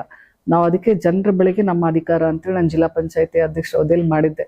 ನಾವೇ ಅವ್ರ ಬಳಿಗೆ ಹೋಗಿ ಅವ್ರದ್ದೆಲ್ಲ ಕಷ್ಟಗಳನ್ನ ಕೇಳಬೇಕು ಅಂತ. ಇವತ್ತಿಗೂ ನಾನು ಆ ಸಿಸ್ಟಮ್ ಬಿಟ್ಟಿದ್ದೀನಿ. ಯಾರೇ ನನ್ನನ್ನು ಕಾಣೋದಕ್ಕೆ ಬರ್ತೀನಿ ಅಂತಂದ್ರೆ ನಾನು ಬೇಡ ಅಂತ ಹೇಳ್ತೀನಿ. ಯಾಕಂತಂದ್ರೆ ಫೈನಾನ್ಷಿಯಲಿ ಬರ್ಡನ್, ಜೊತೆಗೆ ಅವ್ರು ಅಲ್ಲಿಂದ ಟ್ರಾನ್ಸ್ಪೋರ್ಟೇಶನ್ ಬಂದಾದ್ಮೇಲೆ ಅವ್ರ ಖರ್ಚು ವೆಚ್ಚಗಳು ಅವೆಲ್ಲವನ್ನ ನಾವು ನೋಡ್ಬೇಕು. ಎಲ್ಲೋ ನಮ್ಮ ಉತ್ತರ ಕರ್ನಾಟಕದಲ್ಲಿ ಹೆಚ್ಚು ಕೃಷಿಯನ್ನ ಅವಲಂಬಿಸಿದವರಾಗಿರೋದ್ರಿಂದ ಸಾಲ ಸುಲ ಮಾಡ್ಕೊಂಡು ಸಾಕಷ್ಟು ಜನ ಜೀವನ ಮಾಡ್ತಾರೆ. ಅವ್ರಿಗೆ ಮತ್ತಿಷ್ಟು ಬರ್ಡನ್ ನಾವ್ ಆಗ್ಬಾರ್ದು. ಆ ಒಂದು ನಿಟ್ಟಿನಲ್ಲಿ ಅವ್ರು ಬಂದು ಫೋನ್ ಕಾಲ್ ಮೇಲೆ ನಾವು ಕೆಲಸ ಮಾಡಂಗಿರ್ಬೇಕು. ಆ ಸಿಸ್ಟಮ್ ಬರ್ಬೇಕು ಕೂಡ. ನಾವು ಇಡೀ ಸ್ಟೇಟ್ ಅಲ್ಲಿ ಇಂಪ್ಲಿಮೆಂಟ್ ಆಗ್ಬೇಕು. ಇದೆ ಖಂಡಿತವಾಗ್ಲು. ನಾವು ಜಿಲ್ಲೆಯಲ್ಲಿ ಮಾಡಿದೀವಿ ಅಂದ್ರೆ ಇಡೀ ರಾಜ್ಯದಲ್ಲಿ ಯಾಕಾಗಲ್ಲ? ಅದೇ ಮೈಂಡ್ ಸೆಟ್ ಅಲ್ಲಿ ಇದ್ರೆ ಹೌದು, ಬದಲಾವಣೆ ತರಬೇಕು. ಸಾಕಷ್ಟು ಕಾಲ್ ಸೆಂಟರ್ಸ್ ನ ಮಾಡ್ಬೇಕು, ಅಲ್ಲೆಲ್ಲೇನೆ ನಾವು ಕಂಟ್ರೋಲ್ ರೂಮ್ ಗಳನ್ನ ಮಾಡ್ಬೇಕು, ಜನರ ಕಷ್ಟನ ಅಲ್ಲೇ ಬಗೆಹರಿಸ್ಬೇಕು. ಅವ್ರು ಮತ್ತೆ ಇಲ್ಲಿಗೆ ಬರುವಂತ ಕೆಲಸಗಳಾಗ್ಬಾರ್ದು. ಜನರಿಗೆ ನಾವು ಕಷ್ಟಗಳಿಗೆ ಸ್ಪಂದಿಸುವಂತ ಕೆಲಸ ಆಗ್ಬೇಕು. ಯಾವ್ದು ಆಗಲ್ಲ ಅನ್ನುವಂಥದ್ದು ಏನಿಲ್ಲಲ್ಲ. ಈಗ ಟೇಬಲ್ ಇಂದ ಟೇಬಲ್ ಮೂವ್ ಮಾಡೋದಕ್ಕೆ 15-20 ದಿವಸ, 1 ತಿಂಗಳು ತಗೊಂಡ್ರೆ ಕೆಲಸ ಆಗೋದಕ್ಕೆ ಎಷ್ಟು ದಿವಸ? ಆ ಒಂದ್ ನಿಟ್ಟಿನಲ್ಲಿ ಇವತ್ತು ಏನು ಆಗುತ್ತೋ ಆ ನಮ್ದು ಸಿಸ್ಟಮ್ ಅಲ್ಲಿ ಬರುತ್ತೋ ಬರಲ್ವೋ, ನಾವ್ ಯಾವ ಸಿಸ್ಟಮ್ ಅಲ್ಲಿ ವರ್ಕ್ ಮಾಡ್ಬೇಕು, take hardly 2 to 3 days decide ಮಾಡೋದಕ್ಕೆ. ಟೇಬಲಿಂದ ಟೇಬಲಿಗೆ ಬರ್ಬೇಕು ಅನ್ನೋಂಥದ್ದೇನಿಲ್ಲ. ಹೌದು. ಆ ಒಂದು ಸಿಸ್ಟಮ್ ಬರ್ಬೇಕು. ನಾನು ಹೇಳಿದೆ ಚೇಂಜಸ್ ಬರ್ಬೇಕು, ಡೆವಲಪ್ಮೆಂಟ್ ಚೇಂಜಸ್ ಆಗ್ಬೇಕು ಅಂತ ಹೇಳಿ ಆ ಒಂದು ಕನ್ಸರ್ನ್ ನಾನು ಇಟ್ಕೊಂಡಿದ್ದೆ. ನಾನು ಮಾಡಿದ್ದೀನಿ ಕೂಡ. ಜಿಲ್ಲಾ ಪಂಚಾಯತಿ ಅಧ್ಯಕ್ಷರ ಅವಧಿಯಲ್ಲಿ 500ಕ್ಕಿಂತ 1000 ಜನ ಇರ್ತಿದ್ರು ನನ್ನ ಆಫೀಸಲ್ಲಿ. ಎಲ್ಲರೂ ಕೂಡ ಅಲ್ಲೇ ಅಧಿಕಾರಿಗಳನ್ನ ಕರೆಸಿ ಆನ್ ಸ್ಪಾಟ್ ಅವ್ರದ್ದು ಏನಿದೆ ಸಮಸ್ಯೆನ ಕೇಳಿ ಅಲ್ಲೇ ಅವ್ರಿಗೆ ಪರಿಹಾರನ ಕೊಟ್ಟು ಅಲ್ಲೇ ಸಾರ್ಟ್ ಔಟ್ ಮಾಡಿ ಕಳಿಸ್ತಿದ್ವಿ. ಅದಕ್ಕೆ ಇವತ್ತಿಗೂ ಕೂಡ ವೀಣಾ ಕಾಶ್ಯಪ್ನವ್ರು ಜಿಲ್ಲೆಯಲ್ಲಿ ಇರೋದು. ಯಾಕಂತಂದ್ರೆ ಜನರು ಯಾರ ಕಷ್ಟಕ್ಕೆ ಸ್ಪಂದಿಸ್ತಾರೋ ಅವ್ರು ಜನನಾಯಕರಾಗೋದಕ್ಕೆ ಸಾಧ್ಯ ಅಂತ ಹೇಳಿದ್ರೆ ಆ ಒಂದು ಸಿಸ್ಟಮ್ ಬರ್ಬೇಕು. ಜನರು ಏನ್ ಬಯಸ್ತಾ ಇದಾರೋ ಅವ್ರಿಗೆ ಆಡಳಿತವನ್ನ ನೀಡಬೇಕು ಅಂತ ಹೇಳಿ. Yes ma'am. ಒಂದು ಕ್ವಿಕ್ ಆಗಿ ರ್ಯಾಪಿಡ್ ಫೈರ್ ಆಗೋಣ. ನಾನು ಕೆಲವೊಂದು ನಾಯಕರ ನೇಮ್ ಹೇಳ್ತಿರ್ತೀನಿ, ನಾಯಕತ್ವ ನಾಯಕಿಯ ನೇಮು. ಅವ್ರ ಬಗ್ಗೆ ಜಸ್ಟ್ ಒನ್ ವರ್ಡ್ ಅಲ್ಲಿ ನಂಗೆ ಹೇಳ್ತಾ ಹೋಗಿ. ಫಸ್ಟು ನಮ್ಮ ಪ್ರೈಮ್ ಮಿನಿಸ್ಟರ್ ಆಗಿರುವಂತ Narendra Modi. One word. Okay. Developing India ಅನ್ನುವಂತ ಒಂದು ಕನಸನ್ನ ಕಂಡಂತವ್ರು ಅಂತ ಆಗ್ಬೋದು. ಸಿದ್ದರಾಮಯ್ಯ. ಜನನಾಯಕ. DK ಶಿವಕುಮಾರ್. ಸಂಘಟನಾಕಾರರು. Shivananda Patil. Minister. Yatnal. Leader. Samyukta Patil. Notes. Okay. RB Timmapur. Minister. HD ದೇವೇಗೌಡರು. ಜನನಾಯಕ. ಕುಮಾರಸ್ವಾಮಿ. ಅವರು leader. Vijayendra. Leader. Yes ma'am. ಮತ್ತೇನಾದ್ರೂ ಹೇಳ್ಬೇಕಂತ ಹೇಳಿದ್ರೆ ನೀವು ಹೇಳ್ಬೋದು ನಿಮ್ಮ ಜನಕ್ಕೆ, ಅಥವಾ ನಿಮ್ಮದೇನಾದ್ರೂ ಒಂದು ರಿಕ್ವೆಸ್ಟ್ ಇದ್ರೆ, ಅಥವಾ ಮುಂದೆ ನಾನು ಏನಾದ್ರೂ ಮಾಡ್ತೀನಿ ಅಂತ ಹೇಳಿದ್ರೆ, ಅಥವಾ ನಿಮ್ಮ ಕನ್ಸಿನ ಬಗ್ಗೆ ಜನ ಹತ್ರ ಹೇಳ್ಬೋದು ಮೇಡಮ್. ನನ್ನ ಕನಸು ನಾನು ಈಗಾಗಲೇ ಹೇಳ್ದಂಗೆ ಮಹಿಳಾ ಸಬಲೀಕರಣ ಕೇವಲ ಬಾಯಿ ಮಾತಲ್ಲಿ ಉಳಿಬಾರ್ದು. ಮಹಿಳೆಯರಿಗೆ ನಾವು ಆರ್ಥಿಕವಾಗಿ ಸಬಲೀಕರಣಗೊಳಿಸಿದ್ರೆ ಅವರು ಖಂಡಿತವಾಗ್ಲೂ ಮಾನಸಿಕವಾಗೂ ಕೂಡ ಸಬಲೀಕರಣಗೊಳ್ತಾರೆ. ಮಹಿಳೆಯರಿಗೆ ಸ್ವತಂತ್ರತೆ, ಆ ಏನು ನಾವು ಇಂದಿನ ಒಂದು ಶರೀರನ ಒಂದು ಪರಿಕಲ್ಪನೆ ಇತ್ತು, ಆ ಸಮಾಜವನ್ನ, ಸ್ವಸ್ಥ ಸಮಾಜವನ್ನ, ಒಬ್ಬ ಹೆಣ್ಮಗಳು ರಾತ್ರಿ 12 ಗಂಟೆಯಲ್ಲೂ ಕೂಡ ಸ್ವತಂತ್ರವಾಗಿ ಓಡಾಡಬಲ್ಲಲು ಅಂತೇಳಿ ನಾವು ಆ ಸಮಾಜ ಸೃಷ್ಟಿ ಮಾಡಿದಾಗ, ಆ ಸೊಸೈಟಿ ನಿರ್ಮಾಣ ಆದಾಗ, ಅದು ಒಂದು ಮಹಿಳಾ ಒಂದು ಸಬಲೀಕರಣಕ್ಕೆ ನಿಜವಾದ ಅರ್ಥ ಅಂತ ಹೇಳೋದಕ್ಕೆ ಬಯಸ್ತೀನಿ. ಆ ವಾಯ್ಸ್, ವಿಮೆನ್ ವಾಯ್ಸ್, ಒಂದು ಸ್ಟ್ರಾಂಗ್ ವಾಯ್ಸ್ ಬರಬೇಕು ಅನ್ನುವಂಥದ್ದು ನಂದೊಂದು ಕನಸಿದೆ.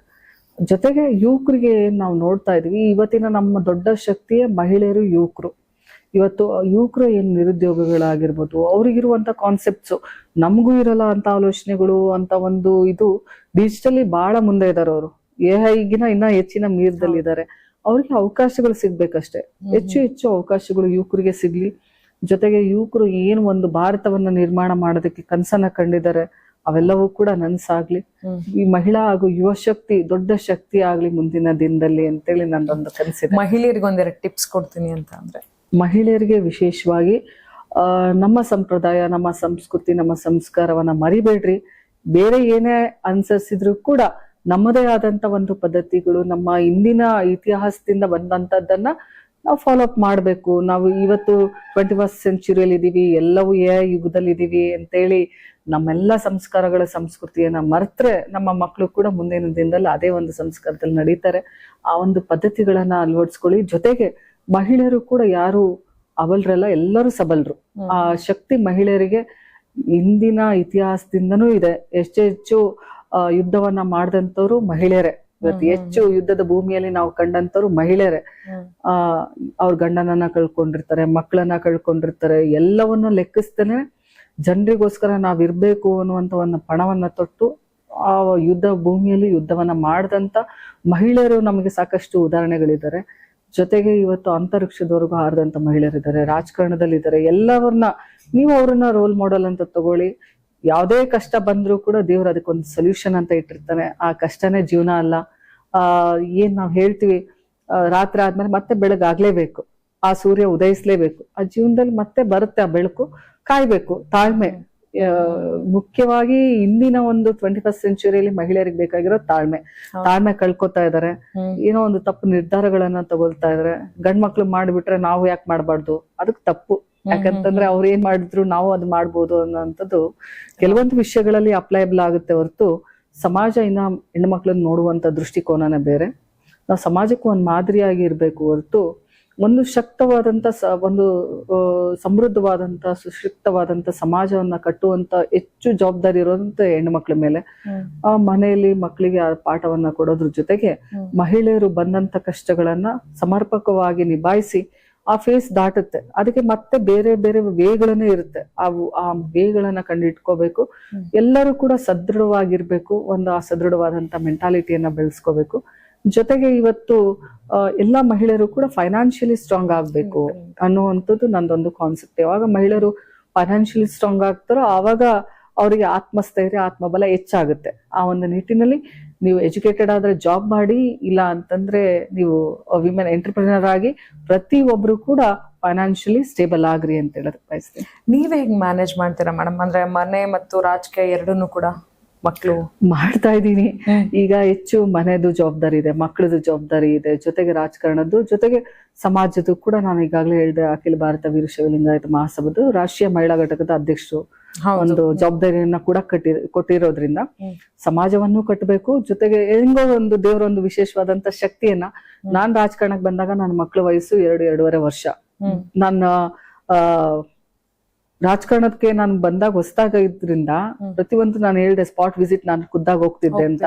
ಮಳೆ ಬಂದಾಗ ಮರಗಳೆಲ್ಲ ಅಲ್ಲೆಲ್ಲ ಗಿಡಗಳು ಬಿದ್ದಿರ್ತಿತ್ತು, ಬೆಳೆಗಳ ನಾಶ ಆಗಿರ್ತಿತ್ತು. ಏನೋ ಸಂದರ್ಭ ಬಂದಾಗ ನನಗೆ ಟ್ವಿನ್ಸ್ ಮಕ್ಕಳು ಇಬ್ರು, ಒಂದು ಅವಳಿ ಜೋಳಿ, ಒಂದು ನನ್ಗೆ ಬಗ್ಲಲ್ಲಿ, ಒಂದು ಕೈಯಲ್ಲಿ ಇಟ್ಕೊಂಡು ಹೋಗ್ತಿದ್ದೆ. ನಾನು ಮಕ್ಕಳನ್ನು ಕರ್ಕೊಂಡು ಹೋಗ್ತಿದ್ದೆ ನಾನು ಆನ್ ಸ್ಪಾಟ್ ವಿಸಿಟಿಗೆ. ಮಕ್ಳು ಒಂದ್ ರೀಸನ್ ಆಗ್ಬಾರ್ದು, ನಮಗೆ ರೀಸನ್ ಹೇಳಿ ತಪ್ಪಿಸ್ಕೊಳೋ ಅಂತದ್ ಆಗ್ಬಾರ್ದು. ಮಕ್ಳು ಚಿಕ್ಕವರಿದ್ದಾರೆ, ನಾವು ಇದು ಬರಕ್ಕಾಗಲ್ಲ ಮಾಡಕ್ಕಾಗಲ್ಲ, ಅದನ್ನ ನಿಭಾಯಿಸ್ಕೊಂಡು ಇಲ್ಲಿವರೆಗೂ ಮಾಡ್ಕೋತಾ ಬಂದಿದ್ದೀನಿ. ಎಷ್ಟೋ ಭಾಷಣದಲ್ಲಿ ನಾನು ಒಂದನ್ನ ಎತ್ಕೊಂಡು ನನ್ನ ಕೊಂಕಳದಲ್ಲಿ ಎತ್ಕೊಂಡು ಭಾಷಣ ಮಾಡಿದೀನಿ. ಎಲ್ಲವನ್ನ ಶಕ್ತಿ ದೇವ್ರು ಕೊಟ್ಟಿದ್ದಾನೆ, ನಿಭಾಯಿಸ್ಬೇಕಷ್ಟೇನೆ ನಾವು.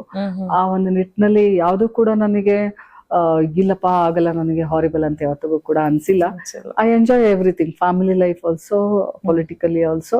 ನನಗೇನ್ ಕಮ್ಯುನಿಟಿ ಜವಾಬ್ದಾರಿ ಕೊಟ್ಟಿದ್ದಾರೆ ಅದನ್ನು ಕೂಡ ಬಹಳ ಇಷ್ಟಪಟ್ಟು ಕೆಲಸ ಮಾಡ್ತೀನಿ. ನಾನು ಏನಾದ್ರೂ ಕೆಲಸ ಕೊಟ್ರೆ ಅದು ಸಂಪೂರ್ಣವಾಗಿ ಆಗ್ಬೇಕು, ಪರಿಪೂರ್ಣವಾಗಿ ಆಗ್ಬೇಕು. ಅದು ಕಂಪ್ಲೀಟ್ ಆಗಿ ಏನು ಇದ್ರಲ್ಲಿ ನ್ಯೂನತೆ ಇರಬಾರ್ದು, ಆ ರೀತಿ ಕೆಲಸ ಮಾಡುವಂತಳು ಶ್ರಮಜೀವಿ.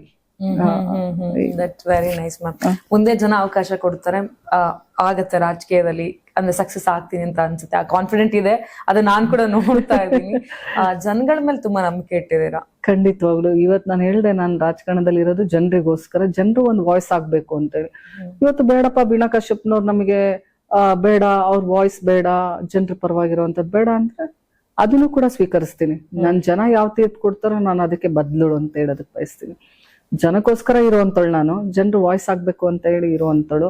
ಯಾವ್ದೋ ಒಂದು ಪದವಿಗೋ ಇನ್ಯಾವುದೋ ಒಂದು ರಾಜಕಾರಣಕ್ಕೋ ಇಷ್ಟೊತ್ತಿಗೆ ನಾನು ಏನೋ ಆಗ್ಬಿಡ್ತಿದ್ದೆ ಹಂಗಿದ್ರೆ, ಬಂದಂತ ಅವಕಾಶಗಳನ್ನು ಉಪಯೋಗಿಸ್ಕೊಂಡು. ಬಟ್ ನಾನು ಅವಕಾಶವಾದಿ ಅಲ್ಲ. ಒಂದು ನಾನೇನೋ ಒಂದು ಪದವಿ ಇರ್ಬೇಕು, ನಾನು ರಾಜಕಾರಣಿ ಆಗ್ಬೇಕು, ನಾನು ಇನ್ನೇನೋ ಆಗ್ಬೇಕು, ನನಗೋಸ್ಕರ ನಾನು ಆಗ್ಬೇಕು ಅನ್ನುವಂಥದ್ದು ಯಾವತ್ತಿಗೂ ಕೂಡ ಕಾನ್ಸೆಪ್ಟ್ ಇಟ್ಕೊಂಡು ಅಂತವಳೆಲ್ಲ. ಏನಿದ್ರು ಜನರಿಗೋಸ್ಕರ ಮಾಡ್ಬೇಕು, ಜನರ ಸೇವೆ ಮಾಡ್ಬೇಕು ಅನ್ನುವಂತ ಒಂದು ಮನಸ್ಥಿತಿಯಳು. ಜನರು ನಂಗೆ ಯಾವ್ದೇ ಅವಕಾಶ ಕೊಟ್ಟರು ಕೂಡ ಅದಕ್ಕೆ ನಾನು ಸಿದ್ಧಲಾಗಿರ್ತೇನೆ.